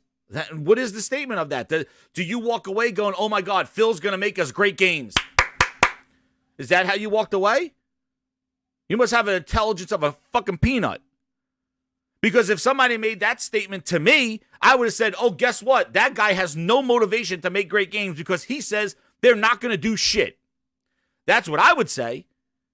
But I don't know how you walk away, your chest out, peacocking all over the place, thinking that's something to be proud of, with the guy who just sold you a box just told you that games are not going to do anything. It's not going to shift anything. Just make great games won't do anything. So I don't know how you walk around proud about what you purchased. I would think you're a fool. And a lot of people thought they were fools. That's why they sold their Xboxes after that interview. Because that's exactly what that interview told them. He's not in it for making games for you. He could care less. Games are not going to do shit. And you want to know what else? If that's the way the quote was being read, because everybody ran with it, Mr. Phil Ness Spencer never came out to clarify it. You're my #1 customer. He never came out to say, guys, we're still making great games for you. I was just speaking about specifically we're never winning the console. Well, guess what? Do you think Phil's going to come out 3 months from now, another year from now, and try to sell you another console? Are you going to sit there and listen to him again when he has Project Asshole come out? He's like, Project's friggin' asshole, and he's going to go like this again, and you're going to suck it up again? Build a great Project Scarlet. I want people to feel like they've had. He's going to come around again and try to do this to you? They've never seen before, and that they've got the best lineup of content and services of any. He wants to win. He's going to blow smoke up your ass again. And I know we have other things going with Phil. PC and xCloud. But I'll say that being a leader in console is something that the team is committed to doing, and we're not building this program to try to aim for second place. We were going to build it aiming for first place, and that's what I want to hit. Oh, okay. One of the other things. Okay. So is he going to do that again? Because how's he going to sell you another console when he just basically trashed on this one? He said they lost last gen. What are you going to do? But I wouldn't walk away right there saying like, oh man, we're getting great games. I walked away going, this dude's not making great games. He didn't even hype up his showcase. Jim Ryan here talking about games and games and games. He's not trying to sell himself. He don't have to take it on the chin. Therapy quantified with the 5. He goes, Phil sounds like a warehouse management trying to motivate his employees. Exactly. Yeah, he sounds hard. He demotivated everybody. And never came out to clarify what he really meant, because what he said was ridiculous. As somebody who's selling games. And you want to know what? Let's go right into Miss Sarah Bond's article that came out. Here she is. She's fine. She's fine. Let's see what she had to say here. Notice how many AAAs were in Jim Ryan's interview. AAA. Let's hear what Sarah Bond has to say about their first-party games. Exactly, Josh. He says he wants games between 80 and 60. Add that to that. That's exactly what he said. You will have games at 80 and 60. Does that mean quality? And what's funny is that he told you in 2019 that when you think about Xbox, means when I think about Xbox, I'm going to think about quality games. We have work to do there. We haven't done our best work over the last few years with our first-party output. That's always been a hit on the company. Always been a hit. Some criticism. Their first party has not been good. That was in the last few years. That was in 2019. You don't get it. 2019, talking about the lack of quality of Xbox games in 2019, and then proceeded with Halo Infinite and Redfall. Guy is lying to your face and shitting on your lawn at the same time, telling you that he's not taking a shit. That's what he's doing. That's what Phil's doing. He looking you right in the eye and going, I'm not shitting on your lawn. And it's like, Phil, you're doing it right now. No. Just look at me. I'm not. Look in my eyes. Look at me. Look at me. Phil, you've been shitting on my lawn every day. No. Look in my eyes. I'm not shitting right now. Phil, you're shitting on my lawn right now. No. Look at me. Look at my eyes. Look at me. That wasn't me. Look at me. I'm not taking a dump on your lawn. Look at me. That wasn't me. Phil, you're taking a shit right now on my lawn. No, that wasn't me. No. Phil, stop it. I'm not doing it. It's not me. It's not me. I didn't do it. That's your leader right there. Enjoy. Tramp stamp confirmed on you dudes. Sign me please, I will bend over and touch. My knees tell me it's better when we all play the make exclusive games and like. To my face, thank you, Phil. Now, Sarah Bond. Hit that like button, grinders. Give it to him. Give it to him. It's Friday.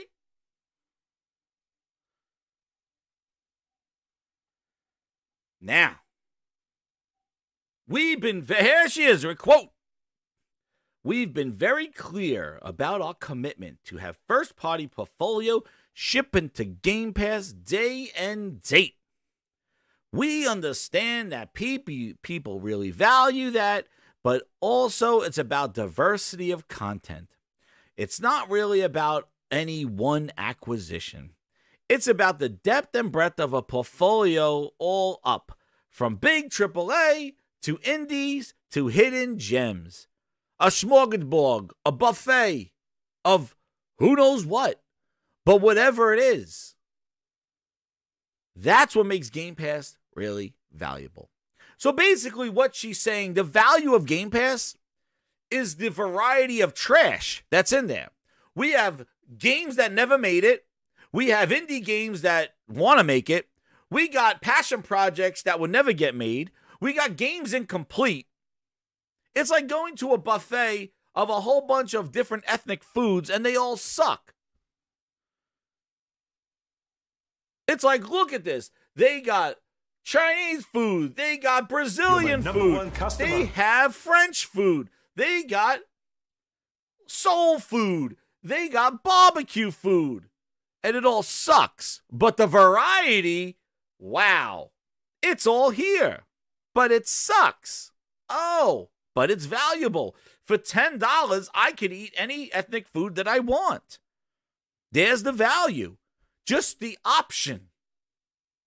Whether the food tastes good and it gives me the shits later on, that's not the value. The value is the offering. That's what she's saying. And there it is. That's why they're never going to have that beacon of light. They're never going to have that tentpole thing that drives people to come to the service. It's the idea of having just a smorgasbord of trash is the value. It's like, look, we just put a whole bunch of in there. I don't know what you're going to like. Hands off, ass first. Just go check it out.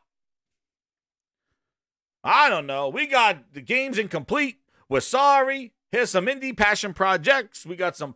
Here you go. The offering is the value, not the content. You know what's crazy? Grinders, I'm going to give you a little story. Here comes a story. Somebody comes knocking on your door. Here they come. Yes, who's there? Hello? Huh? Hello? Yes? Oh, hello. Hi. My name is Phil Spencer. Do you mind to tell you my services?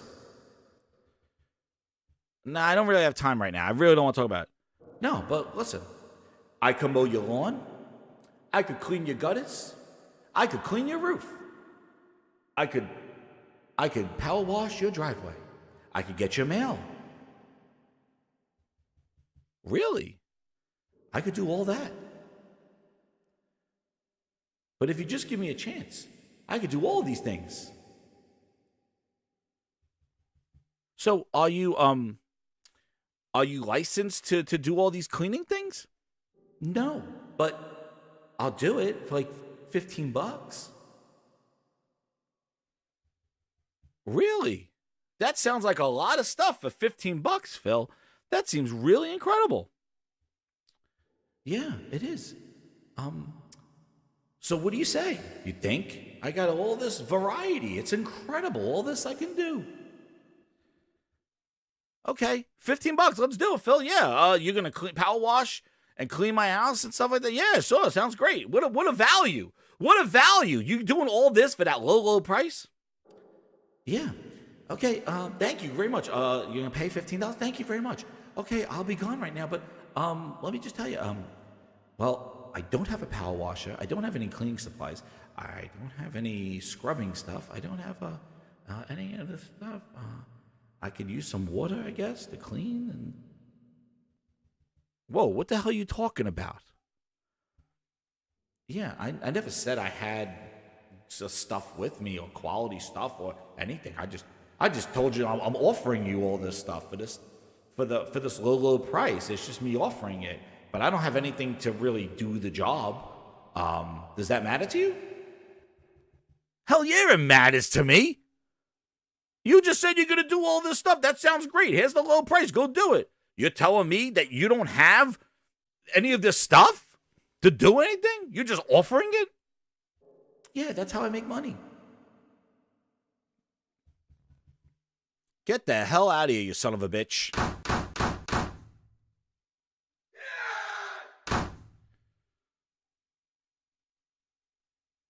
The value is in the offer, but not in the content that you're paying for. You're my number one customer. That's what she's saying. The variety is the value, the sense of variety. Does she use games as an example? Any kind of name dropping of games in here? She talks about their first party portfolio. Anybody? McFly? Anybody? Any games? No, just the idea. You know, the idea, the value. Crooked Vulture says with the super chat, he goes, Game Pass allows for us to shit on millions of new people's lawns. Exactly. There you go. That's exactly what they're doing. Every day. Oh, damn. Pause. Air Biscuit. Here it comes. Oh, goddamn, Phil. Here we go.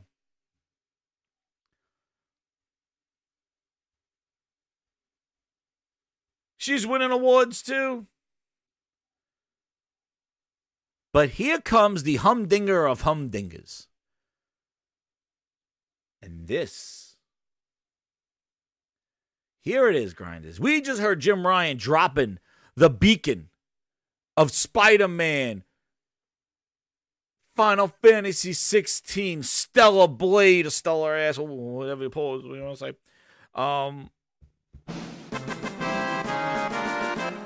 Quality games. PS5 is number one.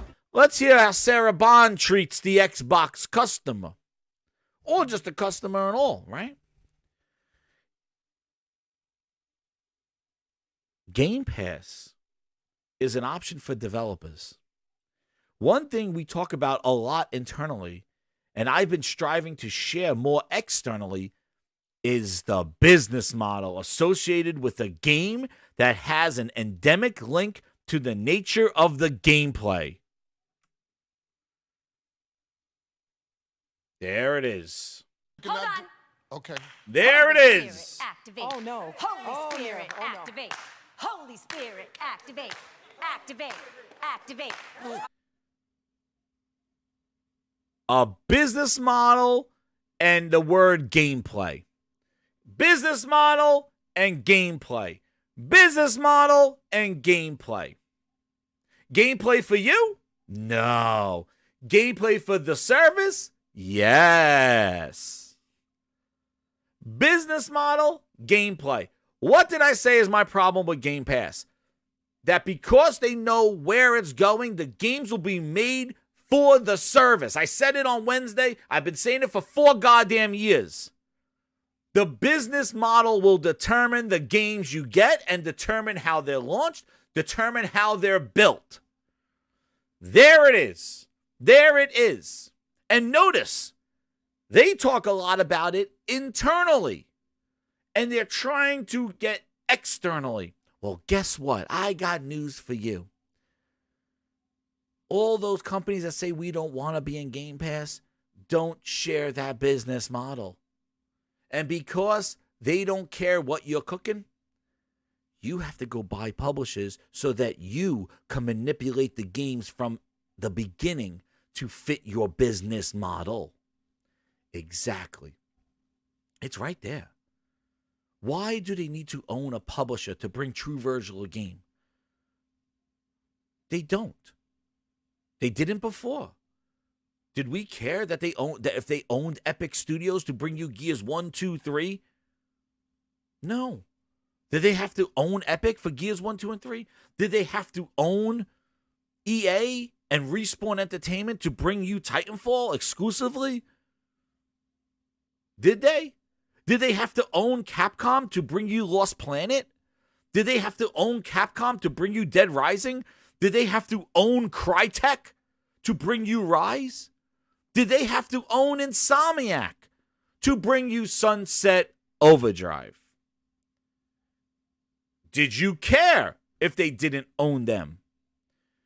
No, but you got the games. Didn't matter if they owned them or not. But now they have to own not only a developer, but whole ass publishers now. Why? If they really, really, really want to bring you Call of Duty, Phil could probably take a little billion here and there and go over to Bobby Kotick, Ronald McDonald, and ask him to put Call of Duty on his Xbox. Just a few billion. But why? If it's so important to have Call of Duty on your platform exclusively or a way to leverage it, why wouldn't you just go and buy it or fund the game? Why do you need to own the whole entity of Activision if you're getting Call of Duty anyway? It's not like you're going to buy companies that don't make games for you. Why are you buying Activision? Why do you need the whole ass publisher? Why do you need the whole ass publisher of Bethesda, of ZeniMax? If you love Starfield so much, why didn't you just throw a bunch of money at Todd Howard saying, make this game incredible and make it exclusive for Xbox? Here's $1 billion. Done. If that was the point, if you were important, the gamers out there, the thousands listening to this show, if you were so important to them and powered by their community and their ecosystem, then they would have done that for you. But you're not important, and it's not about bringing you games. That Phil Spencer that said this, games to our platform, because in the end I think the gamers play the games. Of course they do. They don't play the studios. That they is don't true. play the resolution numbers, right? They play the games, and we want to make sure the best games are there. But if you're that guy's gone. It's not about games anymore. It's about this. Forcing people to fit their business model. And guess what? Nobody wants to go to the prom with Microsoft. Nobody wants to go with them. So guess what? They're buying the prom and the limos. They're like, what? You don't want to go on a date with me to the prom? Well, guess what? There is no prom. I'm buying the prom and canceling it. That's what they're doing. We invest a lot of time on how we introduce more business model diversity, how we create more options. We talk a lot about Game Pass because subscription is the latest option that we scaled. In order to have a pay-to-play, then there was free-to-play, then Game Pass. We've talked about how to experiment with other models, like what does it mean for advertising in games, which is more prevalent in mobile. There are models that work well in PC and console. Are there other models that you might have time slices of games and stuff like that? Providing creators with options and choice enables them to experiment with what they like and actually create more immersive and creative experiences without having to fit into a mold.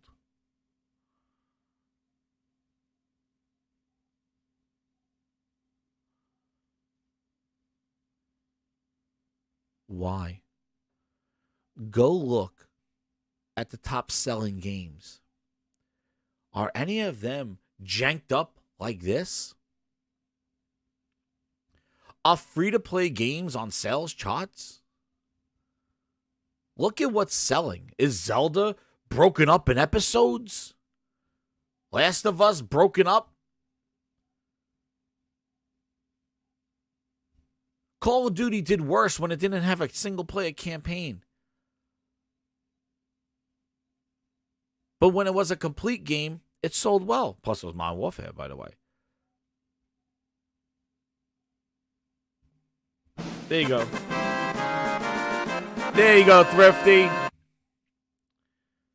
But why do we want to neuter? Why do we want to break up a game and implement some strategies from mobile? Why? Why do we want to break a game? And why do we want to introduce business models that you could build your game around? What about just making a great game and marketing it as such? Why do you have to do these fantastical, oh, well, we're going to split it up with some commercials. We're going to add, we'll put it in a subscriber. We'll make it free, but then we'll not. We'll add some battle pass. Why do we need all that finesse? You're seeing what service games are doing. You're investing in these games and they're shutting them down. Multiverses, Rumbleverse, with the Masquerade Bloodlines, all the free-to-play stuff, all the service, the early access, all the stuff is failing. Do you think that's inviting to this? Do you think people are going to be spending money to invest in your game when they know that if it doesn't hit those numbers, you're shutting it down and every little cosmetic they bought and spent their money on goes away with that? Oh, I just spent $1,000 in costumes. Well, guess what? We're shutting it down. You can play, but we're done. Nobody's playing anymore, and you're sitting there with $1,000 skins. Listen, there are places for this, and I think it's fine. If you want to make a game and that's your model and that's what you want to do, then do it. But what I don't like is her selling that model, trying to recruit developers to do this model. That's the problem that the Grindhouse has. The Grindhouse has a problem with her externally, a business model associated with the game and gameplay and the nature of the gameplay. That's the problem. Her going out there and telling developers, you should make a game like this for our Game Pass. You could put ads. You could break it up in episodes. Oh, man, remember those rumors about Fable being episodic? A few moments later. Remember that, Grinders? Remember the rumors about Fable possibly being an episodic game? Okay. Yeah, I remember that. That sounds like it's one of her models. That's the problem. She's going out there and trying to sell this and tell developers to do this.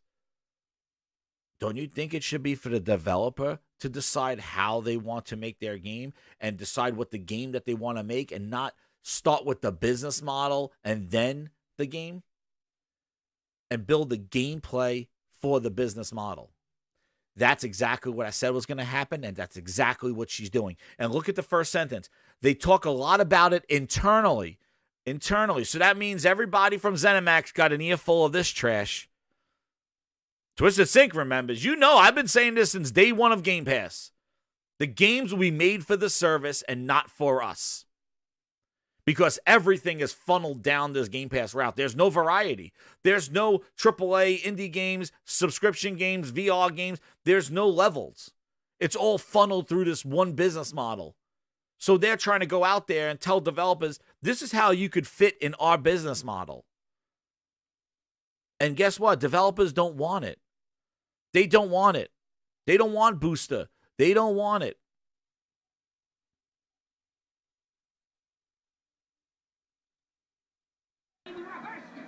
You know what? Nobody likes you, Booster. The rumors are true. They don't want it. And that's why when they realize that third party doesn't want to do this, because third party, especially the ones that are selling games, they don't want to adjust their game to be some finagled type of business model with episodes or advertisements or time slices. They're like, dude, we're making a game that's going to sell and we're going to ask for and get the money. We don't need to do this. Well, when Microsoft heard a whole bunch of no's, what did they do? Go get Big Daddy's money. Let's go buy a whole ass publisher. And you want to know why? So they could control it from cradle to grave. And the graves are coming a lot sooner. They could manipulate the game to fit their business model. Not the model what's best for us, their model. Oh, you want Call of Duty now? We own it now. Now we could take Call of Duty and we could break up the episodes single player. We could make it this. We can make it free to play. We can manipulate the game any which way we want because we own the whole ass publisher. And that's the whole point. Instead of going to bring the game as is to you, the gamer, the Xbox gamer, the PlayStation gamer, instead of just bringing the game, Xbox gamer specifically, to bring the game to you and just say, hey, we love Call of Duty. Call of Duty is going to come to you as is. No. That's not good for them. They want to own Call of Duty so they can manipulate it to fit their business model. That's why they need to own a publisher. Because if they go to Call of Duty going, hey, here's 1 billion Call of Duty. All right, that's great. It's going to be on Xbox. Yep, it's exclusive to Xbox. But you want to know what? This year, why don't you split up the campaign into episodes? And we'll have like an ad run in between each episode. And you know, that'll be great for our service. Like, that'll be a great business model. No, we're not going to do that. And because that's how they make their game. So Microsoft needs to own the whole publisher to change that, because they can't go to somebody, a third-party developer, and say, hey, you know what, GTA 6, how about we make it free to play and we add a couple little seasons here? Oh, no, we're making this. That doesn't work when you're making a deal. See, Call of Duty, Sony just wants the game exclusive. Just put it on our platform. It's easier for you. That's it. You make the game that you want, we'll give you the money and put it on our platform exclusively. That's what Sony wants to do. Microsoft says, we don't just want exclusivity, we want to change the structure of your game. We want to change the design of your game to help it monetize in our service. They want to change the ins and outs, the development. And that's why they need to own a publisher, because if they own it from the top to the bottom, they could do whatever they damn well please to it.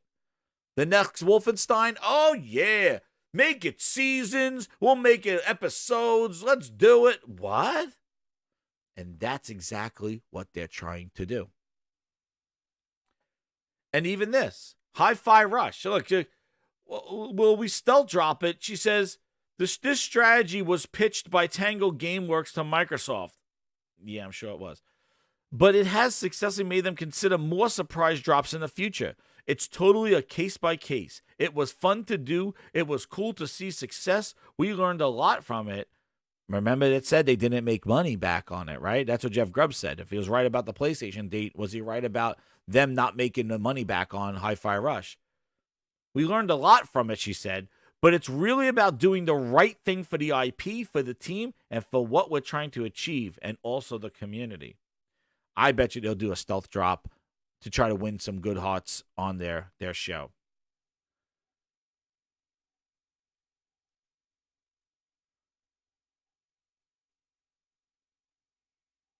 And here they go.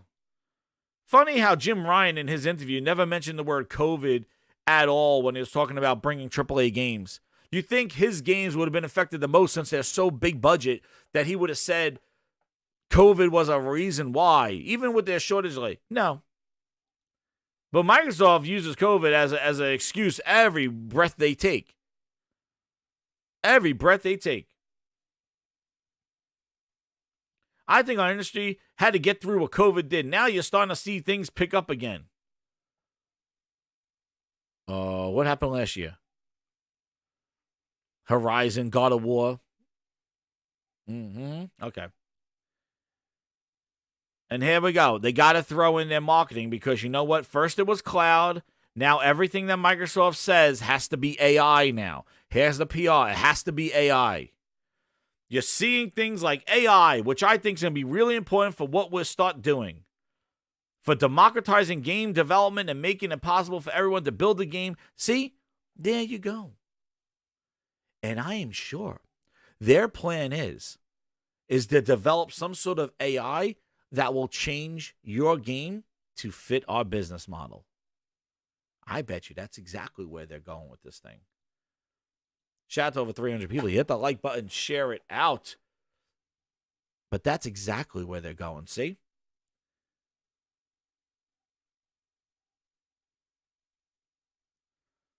And what is the games she's talking about? Any games? Hi-Fi Rush? Nah. Does it sound like they are making great games? Does it sound like anything? Dude, this doesn't sound like anything. This sounds like bull. This sounds like a waste of time. Look at the difference. AI is going to be help for them to build their games. Do you see? They want to get their grubby hands on everything. They are really trying, and that's why I don't want them to buy all these publishers, because they want their AI. I bet you they'll have a program of AI that will basically make the game for the service. More with less, exactly. But I'm just sick of it. I really am sick of it. And what really I'm pissed off about is that if they want to dig themselves in a hole and they want to put themselves and ride or die with this model, then you go do it. Go do you, Microsoft and Phil and Sarah Bond. Go do you. But don't shit on everybody's lawn in the process of you doing you. You want to take a dump on your lawn and make it smell and nobody comes to your house, then you do that. But don't go around the neighborhood and doing that to us, because we don't want your trash. And we don't want you buying up the neighborhood so that you could shit on everybody's lawn. You do you. And you want to know what?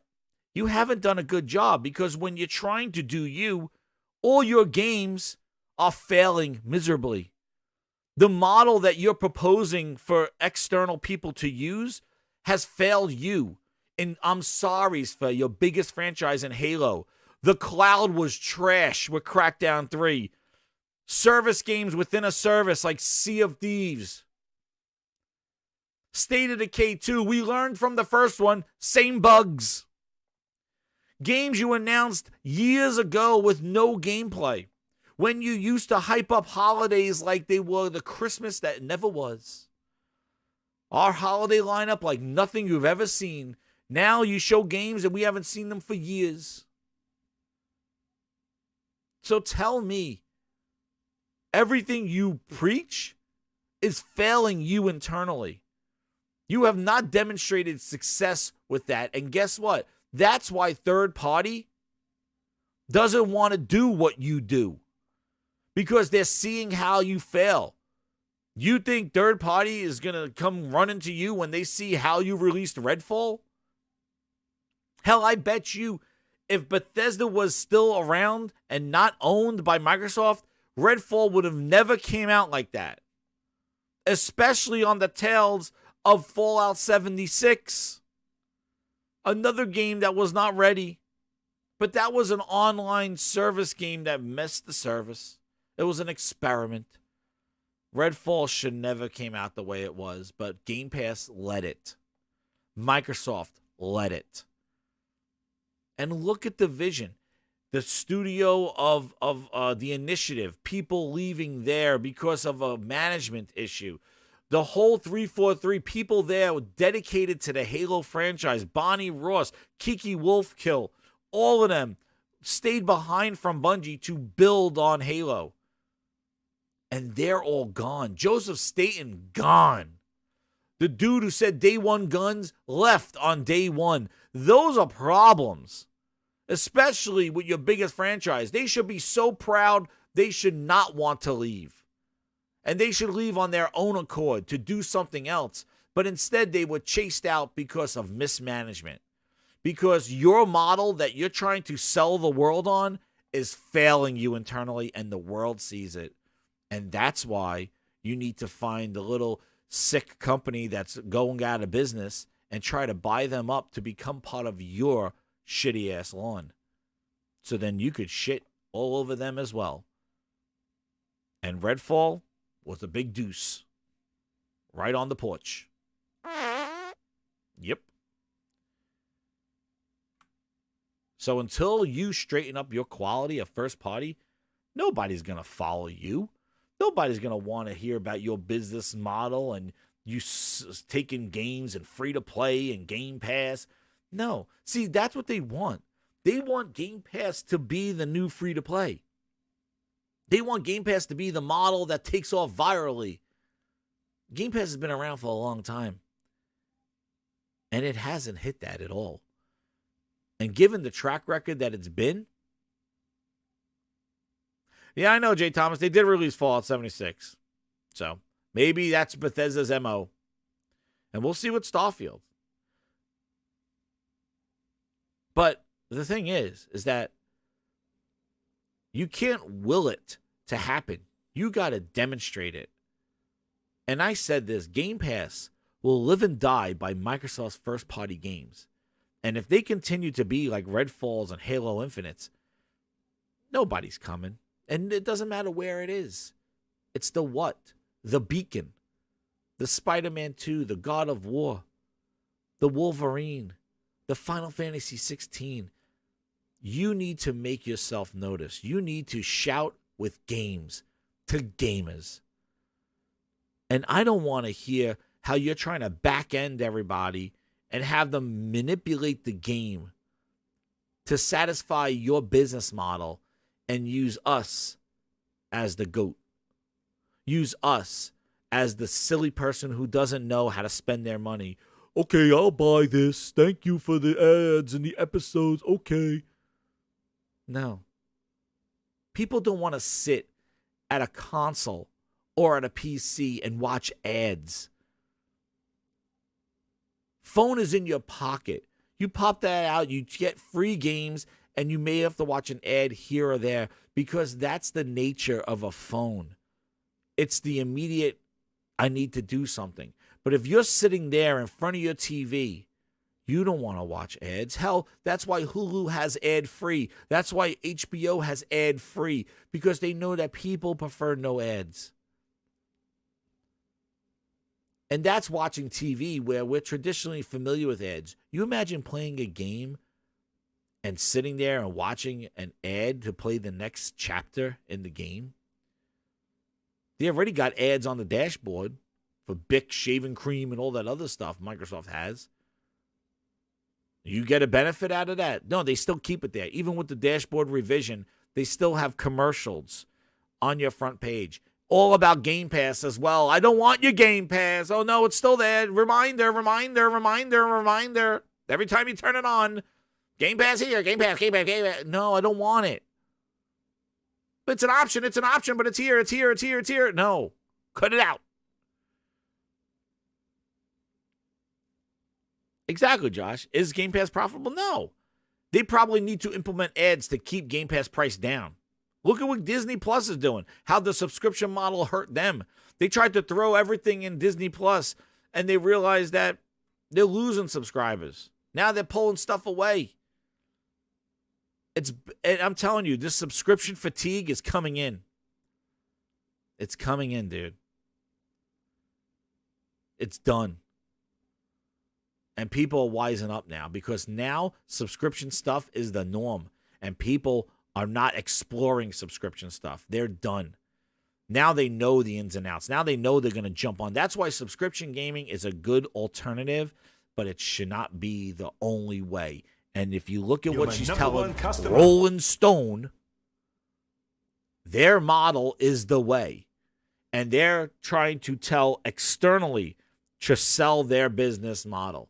Hell, I would love to ask Sarah Bond what happened to Project Moorcraft, where you were going to pay indie devs to make demos to sample in Game Pass. That was something announced at GDC last year. Project Moorcraft. You were going to pay people. Dustin Aguirre had a whole finesse about it. Telling, well, Sony's charging for trials. Microsoft's giving free demos. No, they were going to pay devs to make demos for Game Pass. See how they do. Use some feedback. Have you beta test it, and then determine after that if it's going to go in Game Pass. True Virgil's here again. Let's make a bet, Jez. Starfield hire medic. Dude, the only bet that you're getting right now, True, the only bet that you're going to get right now is you're going to get a goddamn song. Thank you for the super chat. Sign me, please, I will bend over and I don't know. I might have to make a remix. Minds tell me it's better when we all play the make exclusive games and like to my face, thank you, Phil. Starfield hired in the Spider-Man. Listen to your song on repeat, please. But anyway, they're trying to sell it, and that's the thing. She's out there trying to sell this model. And nobody wants it. Nobody wants what they're cooking, so that's why they're buying publishers. And there's the side of the two stories. And I'm sorry to end it on such a boring note, but hey, that's Microsoft's position. You know what side I kind of like.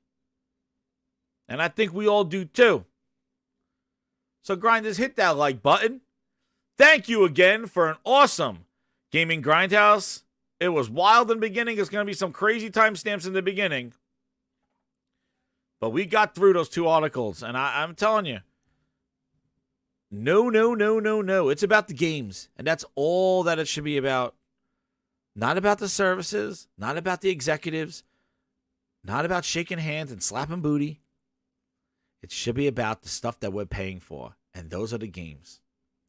And if the games are not there, then you don't belong in gaming. And that's that. And that's the Gaming Grindhouse Grinds Bite. Everybody have a great weekend. Hit that like button. Share it out. VIPs, thank you again. Thank you for all the super chats. And thank you again for your subscription and your support. Join the Grindhouse. We're on our way to 2,500. I think we hit over 100 members, so we're definitely going to probably have a new emoji for the next show, but keep it locked here. Gaming Grindhouse may do some streaming over the weekend. Have a great weekend. And everybody, I'll talk to you everybody later. Thanks again. And we are out with Game Pass music. Let's do it. Oh, and second on 2.